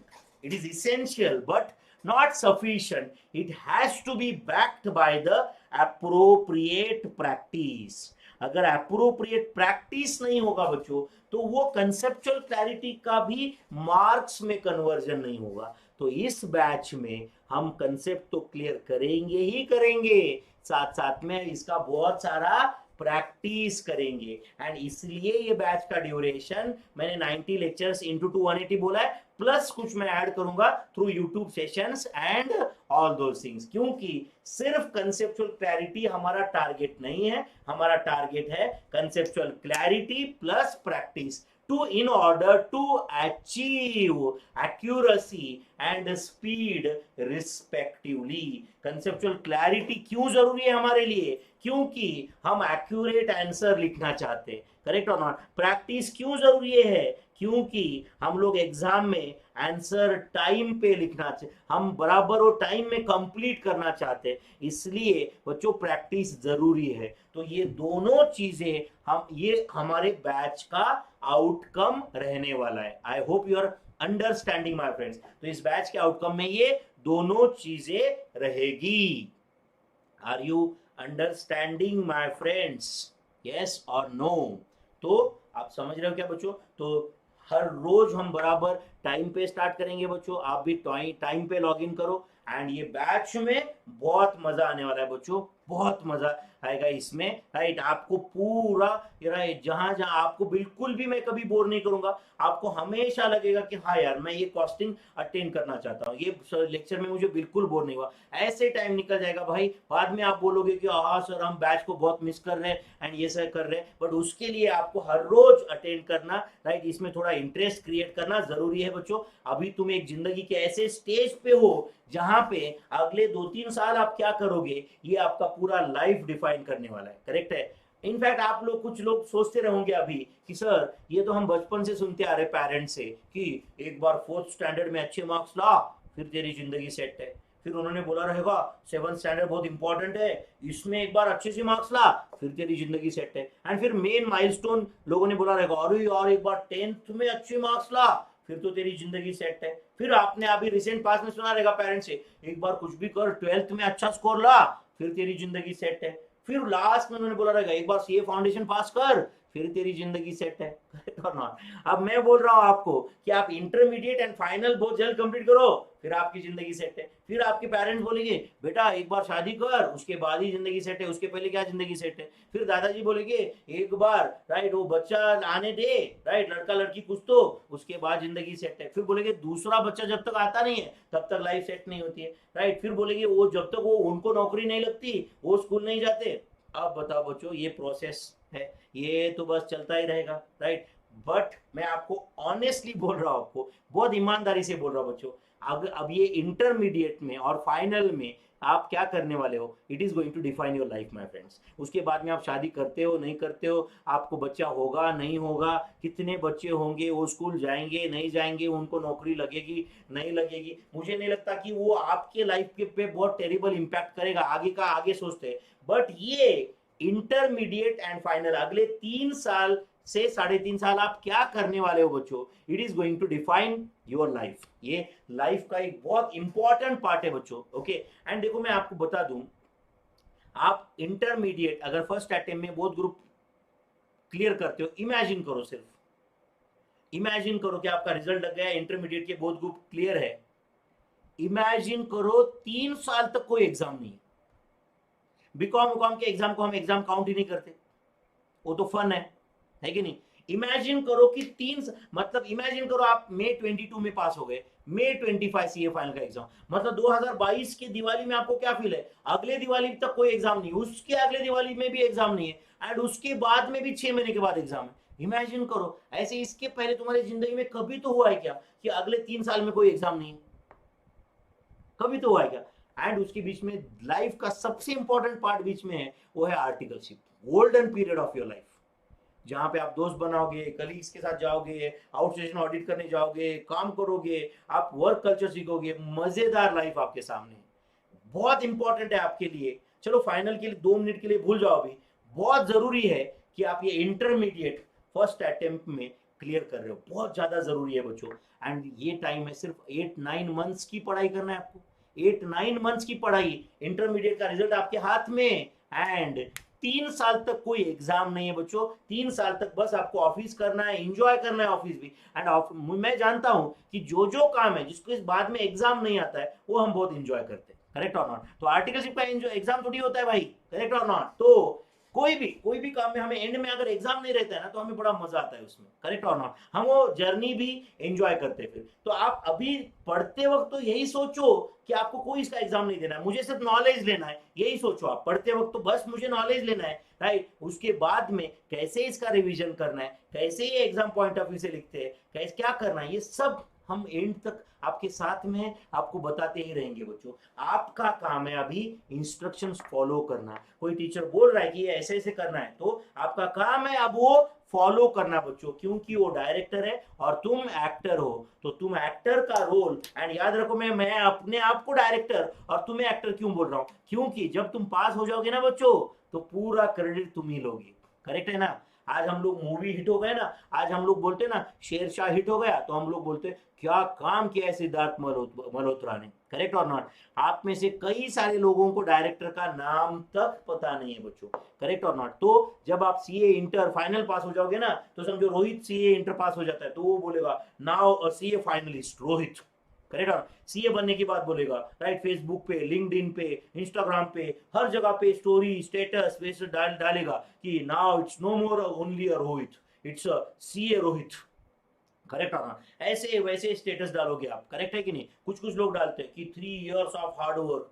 Dedication, sacrifices, compromises, day and night studies, correct और नॉट, ये सब कुछ, एंड रिजल्ट आपके सामने है, सीए रोहित, करेक्ट और नॉट। तो ऐसे कुछ लोग ये जो भी कर रहे हैं, राइट। एनीवे आपको वो पल अगर वो एंजॉय करना है आपको, कि एक पल कि जहां पे आपने नेट पे नंबर डाला एंड वो बता रहा है आपको कि आप सीए फाइनल पास हो चुके हो, अगर आपको वो मूवमेंट तक जाना है बच्चों, तो आपको ये जर्नी, ये प्रोसेस एंजॉय करना पड़ेगा बच्चों। तो चलो, मैं अभी तक आपको क्या बताया, ये चैप्टर के नाम बताया, सब कुछ, सीए इंटर का पेपर का फॉर्मेट बताया बच्चों, आपको नोटबुक कैसे मेंटेन करना है वो बताया, नोटबुक कैसे मेंटेन करना है वो बताया, आपको नोट्स कब कौन से मिलने वाले ये बताया, कौन से चैनल सब्सक्राइब आपको करना है, क्या क्या करना है वो बताया। विनोद रेड्डी चैनल आपको सब्सक्राइब करना है, विनोद रेड्डी टेलीग्राम ग्रुप आपको ज्वाइन करना है, राइट, ताकि एंड तक मैं आपको यहाँ पे चाहो तो, अगर आप चाहो तो कभी हम इंस्टा लाइव वगैरह लेते, अगर आप पसंद करते हो तो विनोद रेड्डी, सीए विनोद रेड्डी बोल के इंस्टाग्राम पे सर्च कर देना,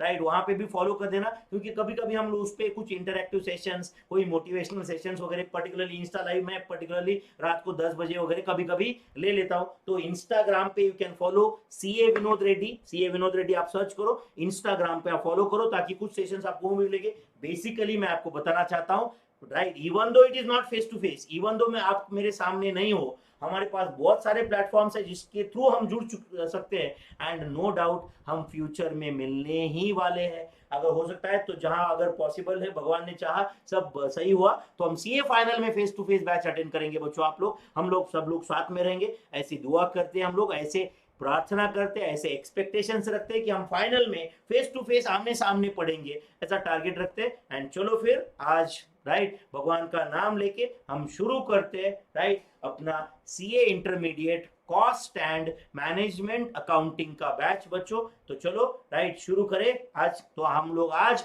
बेसिक कॉस्ट कंसेप्ट से स्टार्ट करते बच्चों। तो आपने यहां तक ये जो भी मैंने कुछ सिलेबस एंड ये सब कुछ आपने लिखा है, ऐसे ही मैं मानता हूं। तो अभी आप एक काम करो, उसके नेक्स्ट पेज पे जाओ, अभी नेक्स्ट पेज पे, प्रॉपर नए पेज पे आप लिख देना इंट्रोडक्शन टू, चैप्टर का नाम लिखो, इंट्रोडक्शन टू कॉस्ट एंड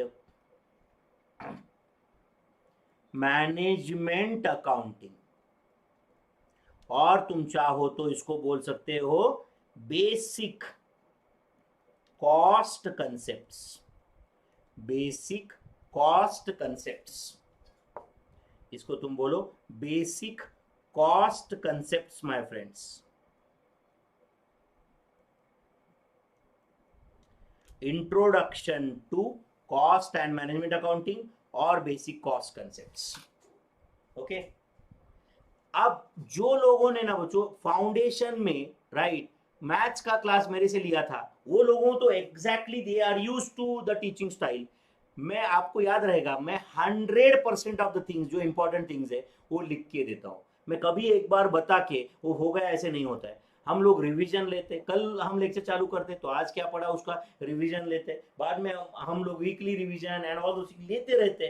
तो राइट, ये 180 आवर्स 200 आवर्स का ड्यूरेशन ऐसे ही नहीं बना है, बहुत मजा आएगा इसमें, राइट। ओनली मैं पहले सेकंड से आज के बैच में यही बता रहा हूँ बच्चों, कि सिर्फ एक्सपेक्ट मत करो कि इमीडिएटली उस पॉइंट पे आपको, राइट, समझना ही चाहिए। मैं एग्जैक्टली जानता हूं कि आपको कितना समझा है और कितना नहीं समझा है, और आपको ये एंड तक लेके जाने की रिस्पॉन्सिबिलिटी मेरी है।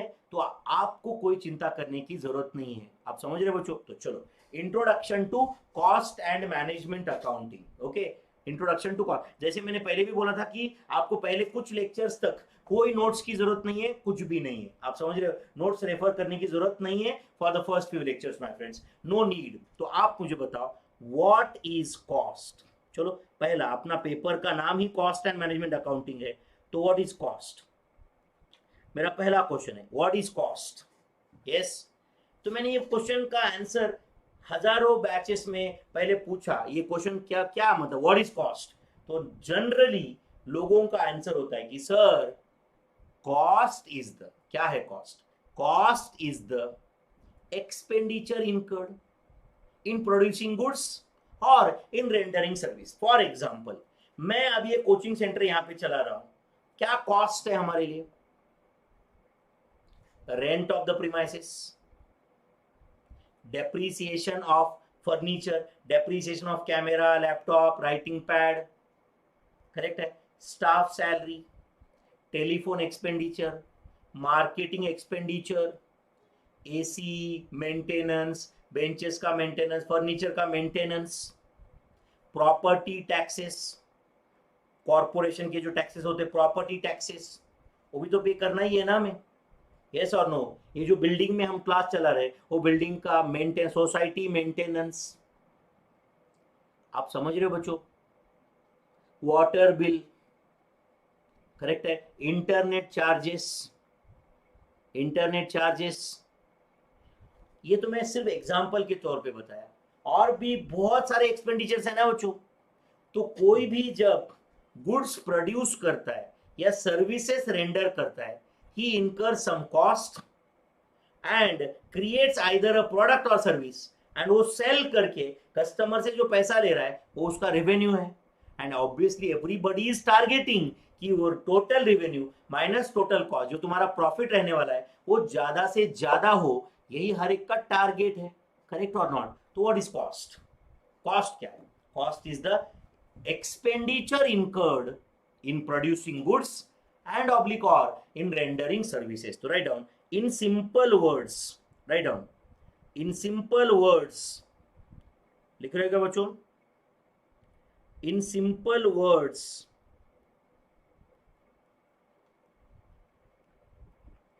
cost is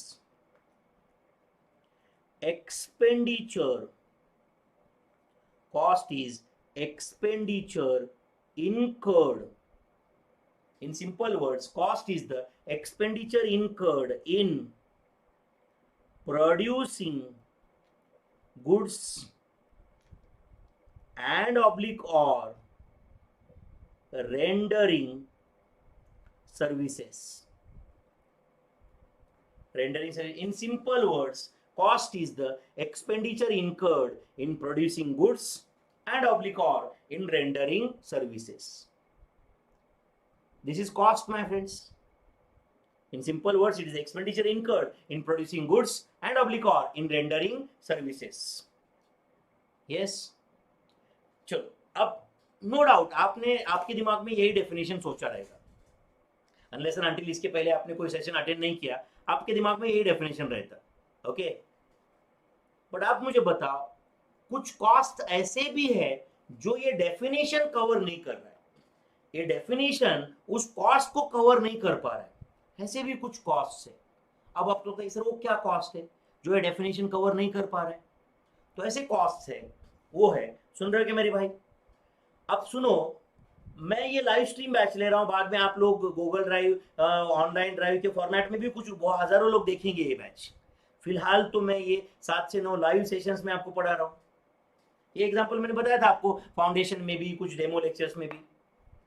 अब बताओ, अगर ये 7 से 9 3 महीने तक 200 आवर्स तक, करीबन 180 to 200 आवर्स मैं आपके साथ स्पेंड करूंगा, अगर यही 180 आवर्स, ओके, मैं किसी, मेरा एक दोस्त है, यही एग्जांपल बताया था मैंने पहले भी, मेरा एक दोस्त है जो सीए, चार्टर्ड अकाउंटेंट है, प्रैक्टिसिंग सीए है, जो प्रोजेक्ट फाइनेंस का काम करता है, वो मुझे बोल रहा है कि विनोद तू मेरे ऑफिस में आके अगर सुबह 7 से 9 अगर 3 महीने काम करता है, ओके, और ये प्रोजेक्ट फाइनेंस में मुझे हेल्प करता है, तो I will pay you 20 lakhs rupees for this 3 months।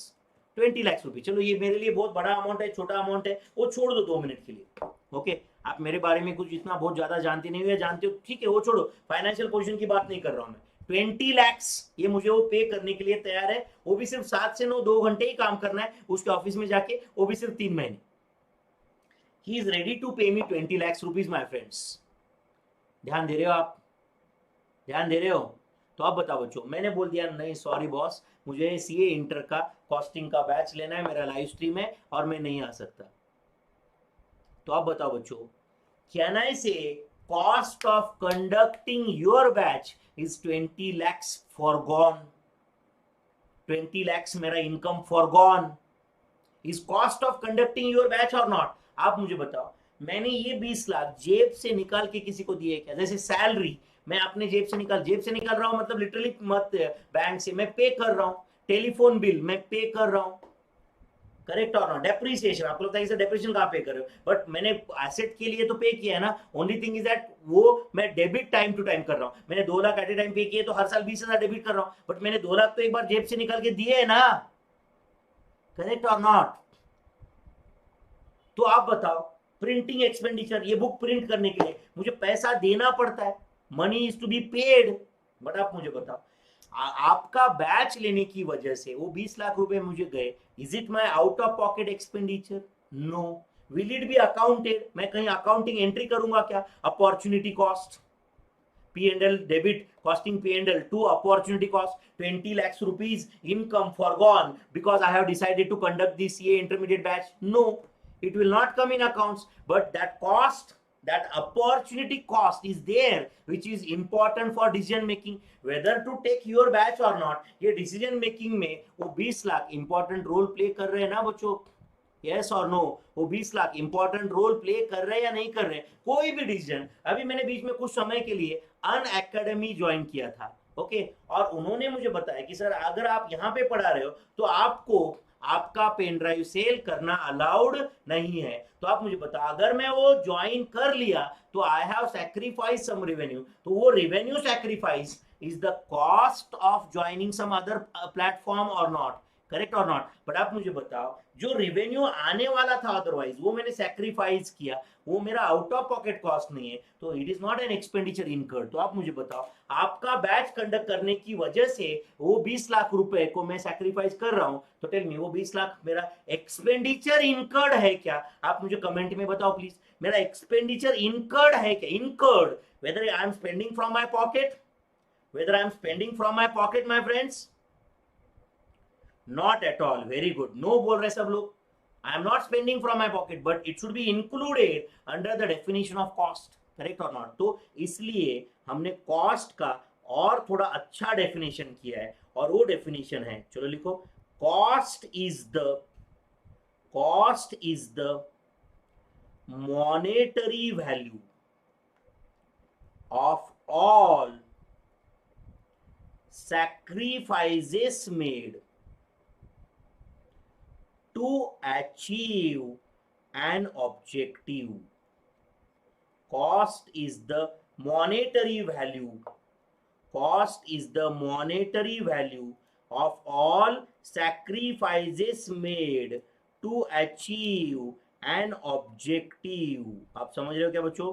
Cost is the monetary value of all sacrifices made to achieve an objective, that is to produce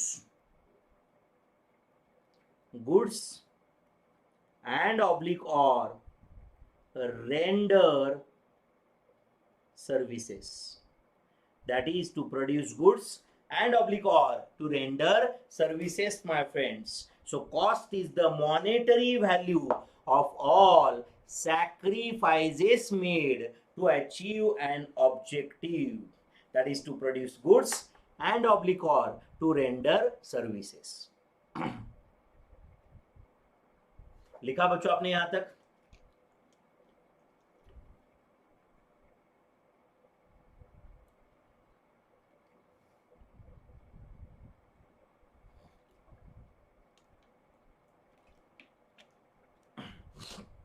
अब ये तो हुआ meaning of cost my friends. हम कल के lecture में what is costing, what is cost accounting, what is management accounting, what is cost accountancy, what are the objectives of cost accounting, ये भी धीरे धीरे पढ़ने वाले।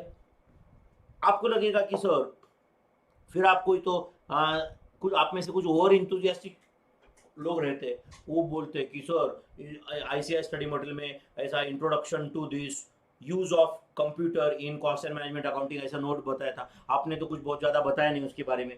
तो देखो बच्चों, ये कंसेप्ट है आगे, हम लोग नो डाउट सिर्फ introduction to cost and management accounting में चाहो तो उस पर 50 लेक्चर्स ले सकता हूँ, बट हमें नॉलेज, मार्क्स, सक्सेस, इसको सबको बैलेंस करना रहता है। आप समझ रहे? आपको लगता है कि सर फिर कुछ खिलाफ स्किप करोगे क्या आप? बिल्कुल नहीं भाई, राइट, बिल्कुल स्किप नहीं करूंगा, बट राइट, कुछ क्वेश्चंस ऐसे रहते हैं जो एग्जाम में जिसका कोई पूछने का चांस ही नहीं होता है, या सिर्फ वो नॉलेज के लिए दिए रहती है, जो अपने को बस पढ़ना रहता है। ओके, उस पर कितना टाइम देना है ये हमें डिसाइड करना पड़ेगा ना। हर एक चीज को तुम अपने लाइफ में हर चीज को इक्वल इंपॉर्टेंस पे रख सकते हो क्या? इसी को बोलते हैं मैनेजमेंट बाय एक्सेप्शन, कभी सुना रहेगा आपने, मैनेजमेंट बाय एक्सेप्शन। ऐसा नहीं होता है, हम हर चीज को इक्वल इंपॉर्टेंस पे नहीं रख सकते। आप समझ रहे हो क्या बच्चों? कोई भी आपका कोई बिजनेस है, ओके, आप हर कस्टमर को सेम लेवल पे रखते होगे। हाँ, moral values, ethical values 2 minute के लिए भूल जाओ, हर कस्टमर भगवान है एंड ऑल। मुझे बताओ, हर कस्टमर को सेम लेवल पे रखते हो क्या आप? तो आपको यही बताया जाएगा हर मैनेजमेंट थ्योरी में भी कि जो बिजनेस, जो कस्टमर आपके टर्नओवर में बहुत ज्यादा कंट्रीब्यूट कर रहा है उस पर आपने स्पेशल अटेंशन रखना चाहिए। तो सिलेबस में भी कौन सा चैप्टर कितनी बार पूछा जाता है, कैसे उसके मार्क्स रहते हैं, कैसे उसका ब्रेकअप है, ये आप नहीं जानते हो, बट मैं तो जानता हूँ ना बच्चों, करेक्ट और नॉट? एंड मैं आपका शुभ चिंतक ही हूं ना। कुछ कुछ लोग मतलब टीचर को दुश्मन मानते हैं, वो उन लोग का अप्रोच रहता है ऐसे कि ये छोड़ देगा वो। मेरे भाई, तुम्हारे करियर में, तुम्हारे मार्क्स में मेरा करियर भी है ना, ये क्यों भूल रहे हो आप? यस और नो? तो मैं आपको best of the best services दूंगा ना, करेक्ट है? तो आप बिल्कुल भी उसकी चिंता मत करना भाई, आपका वो फेथ एंड ट्रस्ट बहुत इंपॉर्टेंट है। ओके, वो जो कुछ कैटेगरी रहते हैं ना, कुछ कुछ लोग ऐसे, वो रोतलू कैटेगरी, वो हमेशा कुछ ना कुछ तो एक निकालते रहते हैं।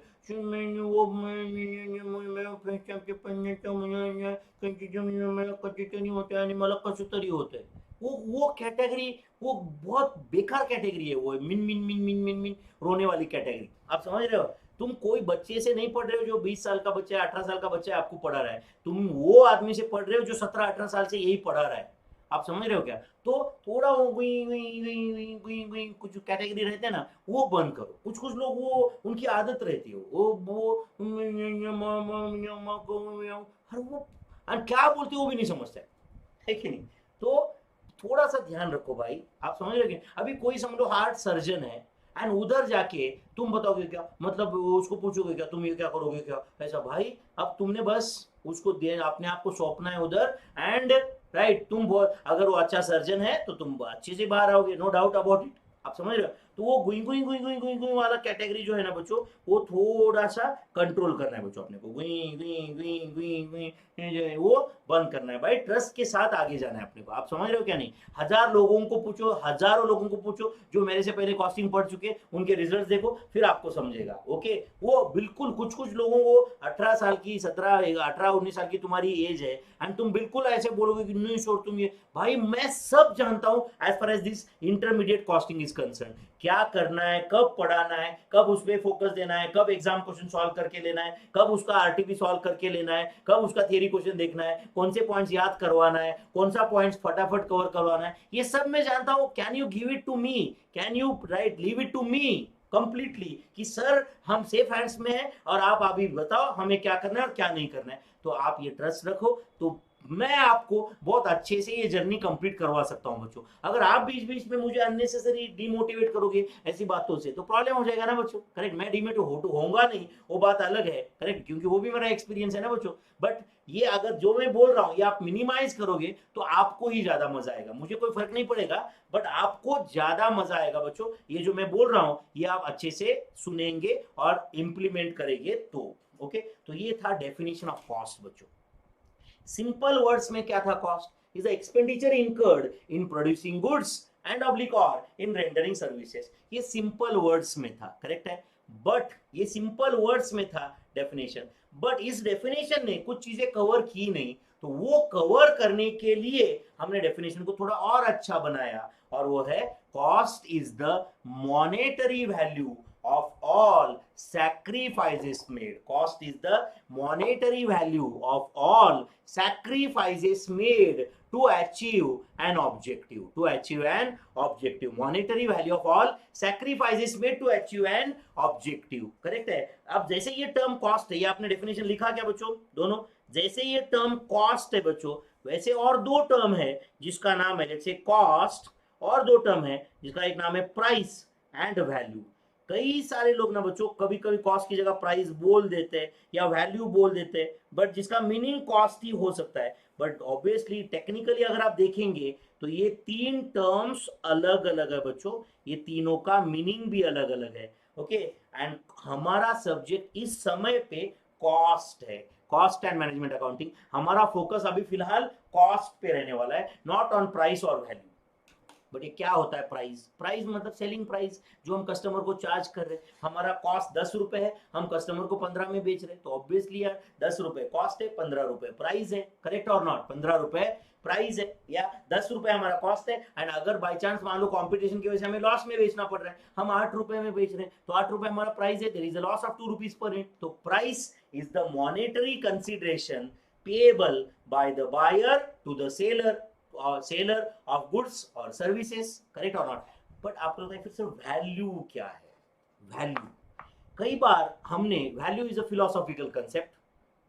वैल्यू क्या है? Theoretical concept. क्या है वैल्यू? कई बार हम लोग बोलते अरे यार मैंने ये चीज कर तो ली, उसके लिए 200 रुपए पे भी कर दिए, but it is not worth 200 rupees. It is not worth 200 rupees. मतलब आपको लग रहा है कि उसका वैल्यू 200 रुपए नहीं था. ओके, समझो आपने एक आइसक्रीम खाया, वो आइसक्रीम के लिए आपने 100 रुपए पे किए. समझो आप में से किसी को वो इतना आइसक्रीम पसंद आया कि बस, और वो बोल रहा है कि अरे यार बहुत मजा आया है. मतलब the satisfaction he has derived is more than 100 rupees. ऐसा हो सकता है. जैसे आपने फाउंडेशन में पढ़ा रहेगा यूटिलिटी, सेटिस्फैक्शन डिराइव्ड. करेक्ट और नॉट? तो वैल्यू जो होता है, it is the relative worth in customers mind.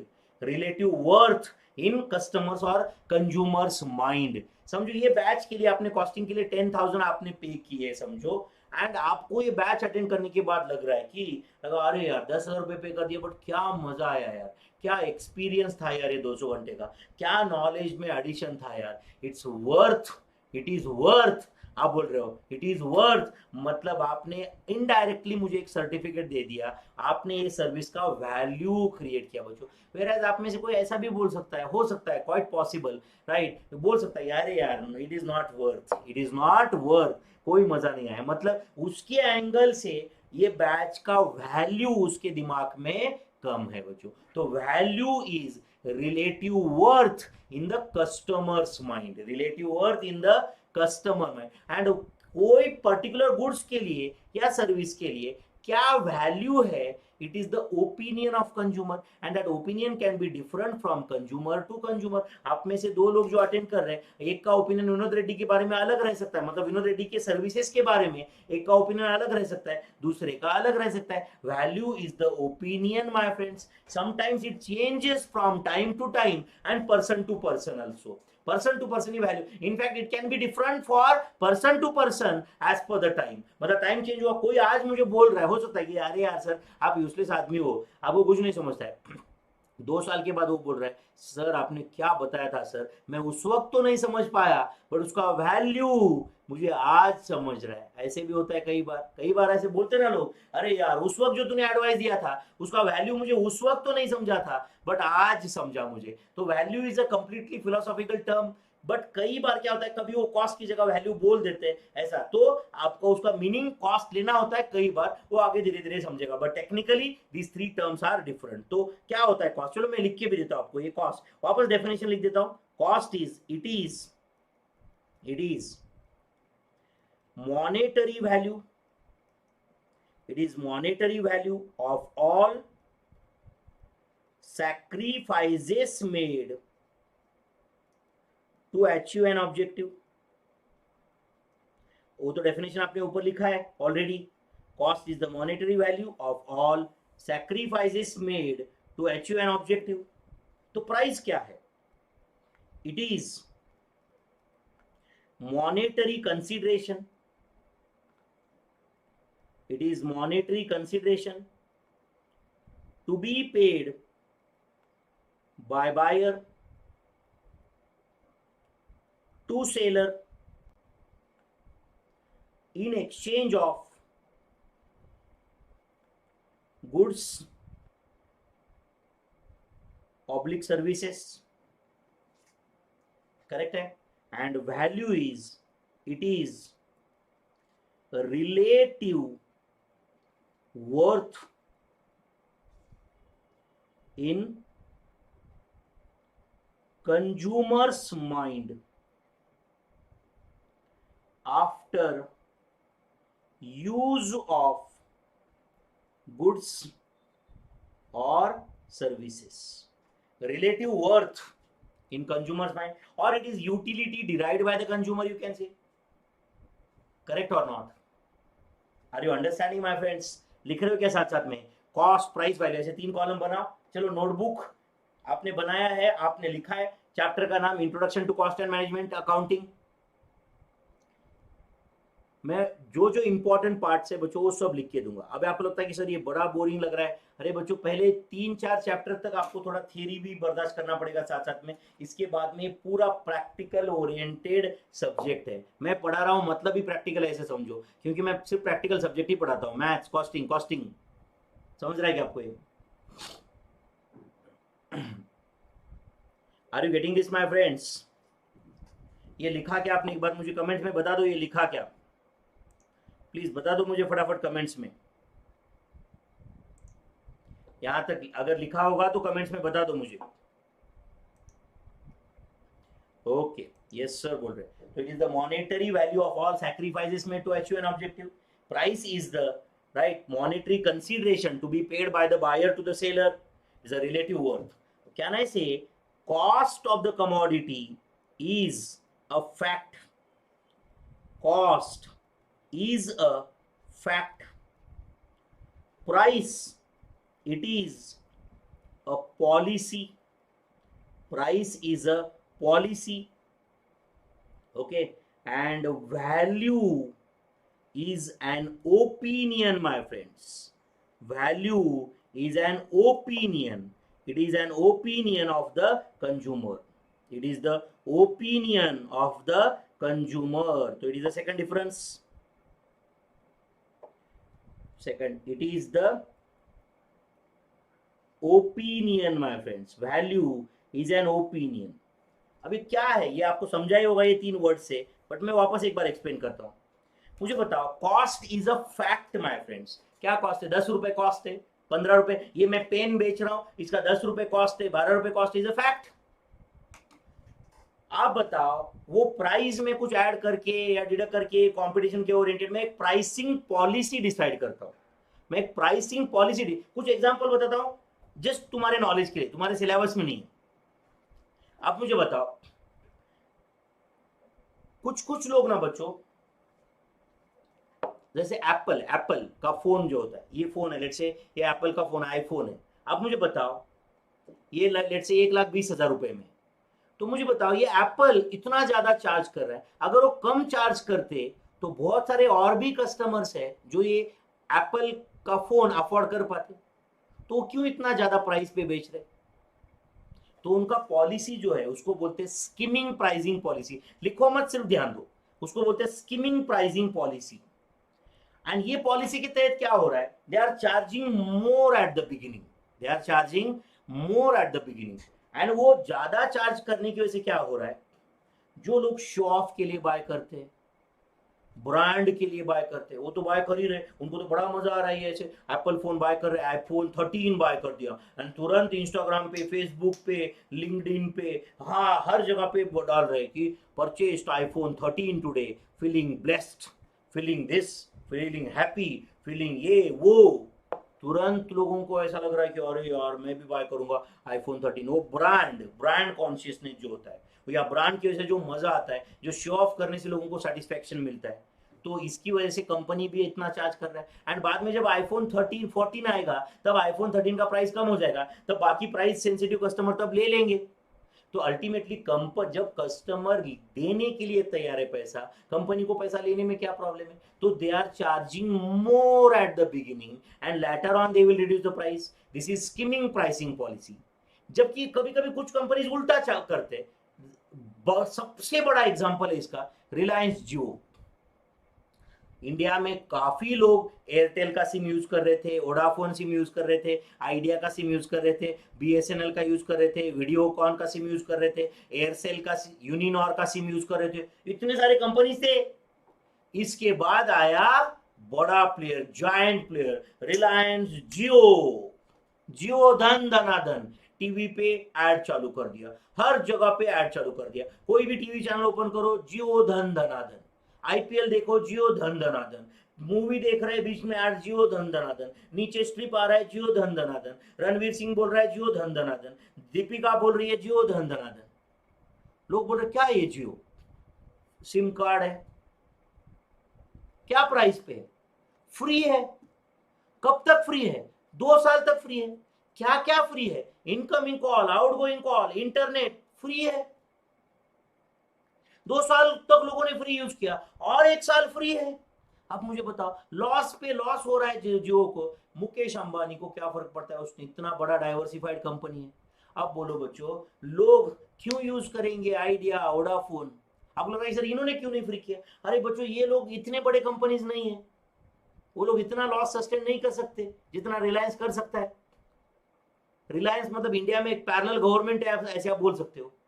Correct है? तो आप बताओ, ये लोगों ने फ्री चालू रखा। एंड अब बताओ, धीरे पिछले साल 1.5 साल से धीरे धीरे चालू कर दिया। अब 200 रुपए का रिचार्ज करना पड़ेगा, साल भर का 2500 का रिचार्ज करना पड़ेगा। आप अभी रिचार्ज कर रहे हो, जियो के कस्टमर राइट 30 करोड़ क्रॉस हो चुके, 30 करोड़ क्रॉस हो चुके। आप समझ रहे हो क्या बच्चों? तो आप बताओ, इन लोगों ने प्राइसिंग का पॉलिसी अप्लाई किया ना, इसको बोलते हैं पेनिट्रेशन प्राइसिंग। क्या बोलते हैं इसको? Penetration pricing. They have charge less at the beginning, they have charged less at the beginning, correct और not? And later on the increase, इसको पेनिट्रेशन। देखो ये आपका सिलेबस नहीं है, मैं सिर्फ एक सेंटेंस एक्सप्लेन कर रहा हूं। प्राइसिंग पॉलिसी होता है सीए फाइनल में, जो कॉस्टिंग है उसमें बड़ा चैप्टर है एक, जिसका नाम है प्राइसिंग डिसीजंस। उसमें ये सब है। Okay, cost plus pricing, ROI pricing, okay, ROI return on investment pricing, फिर price differentiations, an number of pricing strategies are there. What is penetration pricing, what is skimming pricing, अलग अलग है यहाँ पे। अभी फिलहाल जस्ट तुम्हारे नॉलेज के लिए बताओ मुझे, आप बताओ, मैंने जो 2 प्राइसिंग स्ट्रेटजीज बताए, प्राइसिंग स्ट्रेटजी में पहला था पेनिट्रेशन प्राइसिंग, जिसमें charge less at the beginning था। चार्ज लेस, जैसे रिलायंस जियो है, या समझो टाटा स्काई है।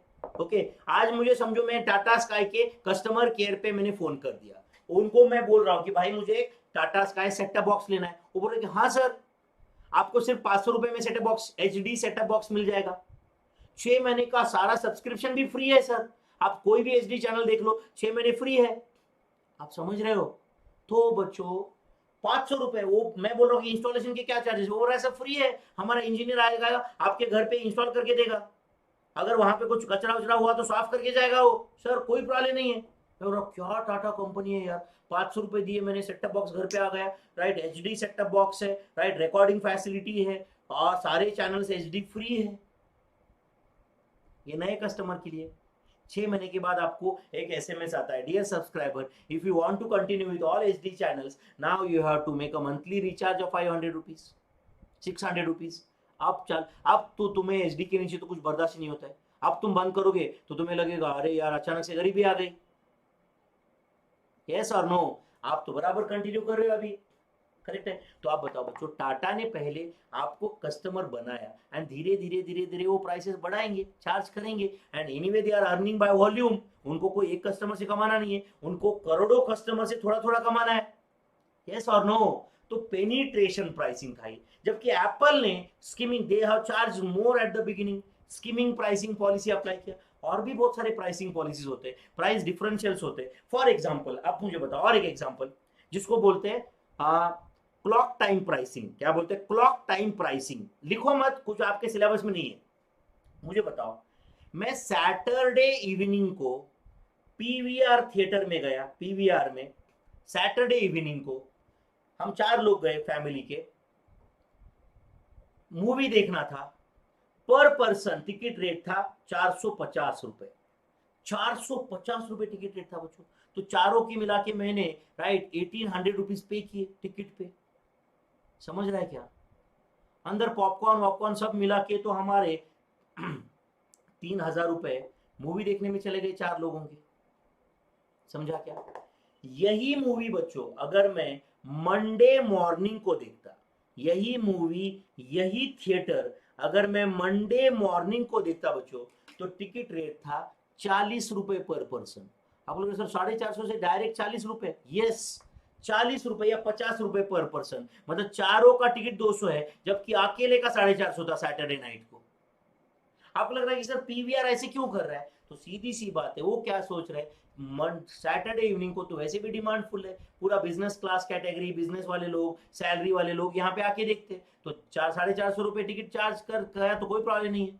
बट मंडे मॉर्निंग को वर्किंग क्लास कहाँ आने वाला है? मंडे मॉर्निंग को कौन आने वाला है? कॉलेज के लेक्चर बंक करके आने वाला क्राउड है, उनके पास लिमिटेड पॉकेट मनी है, तो वैसे भी हमारे पास कैपेसिटी है, तो चलो यार 50 रुपए में दो, वैसे भी थिएटर खाली है, सीट है, मूवी दिखा सकते हैं, करेक्ट और नॉट? तो आप बताओ, एक ही थिएटर वही मूवी, आप मुझे बताओ 450 का 50 रुपए टिकट रेट हुआ, तो ये प्राइसिंग पॉलिसी चेंज किया ना उन्होंने। क्या चेंज किया? Pricing policy. तो प्राइस इज अ पॉलिसी बच्चों। आपने देखा रहेगा कई जगह, ये अभी जो मैंने एग्जांपल दिया था वो था क्लॉक टाइम प्राइसिंग। कभी कभी आपने हॉस्पिटल्स में देखा रहेगा कि अगर आपको दोपहर में 12 से 4 के दरमियान सिटी स्कैन करना है, तो आपको सिटी स्कैन के 300 रुपए पे करना है। बट अगर आप मॉर्निंग और इवनिंग में जाते हो तो आपको 1000 रुपए पे करना है। इसका मतलब एक स्लैक टाइम में उन्होंने प्राइस कम रखा है। जिम में ऐसा होता है कि अगर आप दोपहर में जिम करोगे तो आपको 500 रुपए पर मंथ है, या अगर आप मॉर्निंग या इवनिंग में आने वाले हो तो 1000 रुपए पर मंथ है। करेक्ट और नॉट? क्योंकि उनका डिमांड उन्होंने एनालाइज किया, मॉर्निंग में ज्यादा कस्टमर, इवनिंग में ज्यादा कस्टमर आते हैं, तो उन्होंने ज्यादा प्राइस रखा। बट दोपहर में वैसे भी कस्टमर्स कम आते हैं, वैसे भी जिम खाली रहता है, तो चलो भाई 500 रुपए दे देते, कम से कम उसी बहाने कुछ कस्टमर्स आ जाएंगे। तो pricing is a policy, pricing is a policy, whereas value is an opinion my friends, value is a opinion, correct और नॉट? वैल्यू तो हम लोग डिसाइड करते हैं, जैसे कस्टमर टू कस्टमर वैल्यू अलग भी रह सकता है बच्चों। Are you understanding? Ultimately value is dependent on satisfaction derived by the consumer. Satisfaction derived by the consumer बोला मैं, कस्टमर नहीं। अगर समझो ये मोबाइल फोन मैंने परचेस करके अगर मेरी वाइफ को दिया तो मैं कस्टमर हुआ और मेरी वाइफ कंज्यूमर हो गई। मेरी वाइफ कौन हो गई? कंज्यूमर हो गई इसकी, कस्टमर कंज्यूमर। तो value is the relative worth derived by the consumer, relative worth derived by the consumer my friends. I hope you are getting this. Okay, next, cost is ascertained from manufacturer. Cost is ascertained from manufacturer or producer's point of view. Manufacturer or producer's point of view, whereas price is ascertained from seller's point of view. Sellers point of view. आपको लगता है कि sir manufacturer मतलब ही seller? हाँ हो सकता है, but नहीं भी हो सकता है। आप मुझे बताओ, हो ये लेटेस्ट से ये बॉटल है, इसका मैन्युफैक्चरर कोई कंपनी है, बट मैंने यहाँ से पुणे से प्रेस्टीज पॉइंट नाम की एक बिल्डिंग है, उसके ग्राउंड फ्लोर से बाय किया है, तो सेलर तो एक शॉप था ना यहाँ पे। होंडा एक्टिवा, होंडा ने बनाया है जो जापानीज कंपनी है, बट मैंने तो पुणे के डीलर से बाय किया है ना, तो पुणे का डीलर उसका सेलर था, पुणे का डीलर उसका सेलर था। करेक्ट और नॉट? तो price is ascertain from sellers point of view and value is ascertain from consumers point of view. Value is ascertain from consumers point of view my friends. So this is the difference between cost, price and value that you should remember my friends. तो इसमें से सबसे important है definition of cost. तो cost का क्या definition है एक बार पढ़ लो, ये लिख के भी ले लो, 2 मिनट में वेट करता हूं बच्चों। आपने वैसे साथ साथ में लिखा ही होगा मेरे।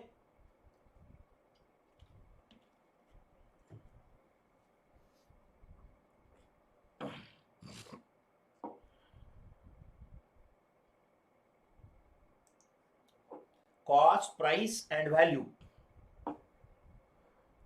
कॉस्ट प्राइस एंड वैल्यू का difference. I hope you are written my friends,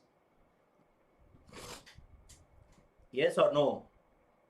is the difference between cost price and, तो कॉस्ट का डेफिनेशन क्या है एक बार मुझे वापस बता दो। कॉस्ट इज द, बोलो बच्चों, cost is the monetary value of all sacrifices made to achieve an objective, to achieve an objective. Okay, अब ये तो हुआ कॉस्ट, बट चलो what is the meaning of costing, उतना छोटा सा एक 5-7 मिनट का पॉइंट हम कवर करते एंड बाद में हम कल कंटिन्यू करेंगे बच्चों। कॉस्टिंग मतलब क्या? ओके अच्छा सुनो, समझो मेरे ऑफिस में मुझे इंटीरियर डिजाइनिंग करना है, इंटीरियर डेकोरेशन करके लेना है ऑफिस का। मैंने एक इंटीरियर डेकोरेटर को बुलाया और बताया कि दे भाई एक एरिया का मेजरमेंट्स ले ले, मुझे ये आउटपुट चाहिए, सोफा चाहिए, इंक्वायरी एरिया चाहिए, 2 स्टूडियो चाहिए, आप समझ रहे हो, ये सब मुझे चाहिए यहाँ पे, तो बता मुझे एग्जैक्टली कितना खर्चा आएगा। हमारा यही क्वेश्चन होता है ना, कितना खर्चा आएगा। तो इंटीरियर डेकोरेटर बोला कि काम करता हूं मैं, अभी मेजरमेंट्स लेके जाता हूं, आपको क्या क्या चाहिए वो मुझे बताओ, मैं लिख के लेता हूं वो, एंड मैं इसका पूरा कॉस्टिंग करूंगा एंड फिर आपको कोटेशन दे दूंगा। कोटेशन मतलब उसका एस्टिमेटेड सेलिंग प्राइस है, कोटेशन दे दूंगा, करेक्ट है? तो आप मुझे बताओ, वो मुझे कोटेशन देने वाला है, उसके लिए पहले वो estimated cost of this project find करने वाला है, एस्टिमेटेड कॉस्ट फाइंड करने वाला है बच्चों। इसका मतलब इस प्रोजेक्ट का वो कॉस्टिंग करने वाला है, इस प्रोजेक्ट का वो कॉस्टिंग करने वाला है, कॉस्ट एस्टिमेट करने वाला है, कॉस्ट असरटेन करने वाला है। एस्टिमेट बोल सकते हो, फ्यूचर के लिए तो एस्टिमेट है, ऑलरेडी अगर इनकर हुआ है तो उसको असरटेन बोलते हैं हम लोग, करेक्ट है? तो कॉस्टिंग मतलब क्या? तो राइट डाउन, कॉस्टिंग का मीनिंग होता है various methods oblique processes used for ascertainment of cost are known as costing. Various methods oblique processes used for ascertainment of cost are known as costing, my friends. Are you understanding this?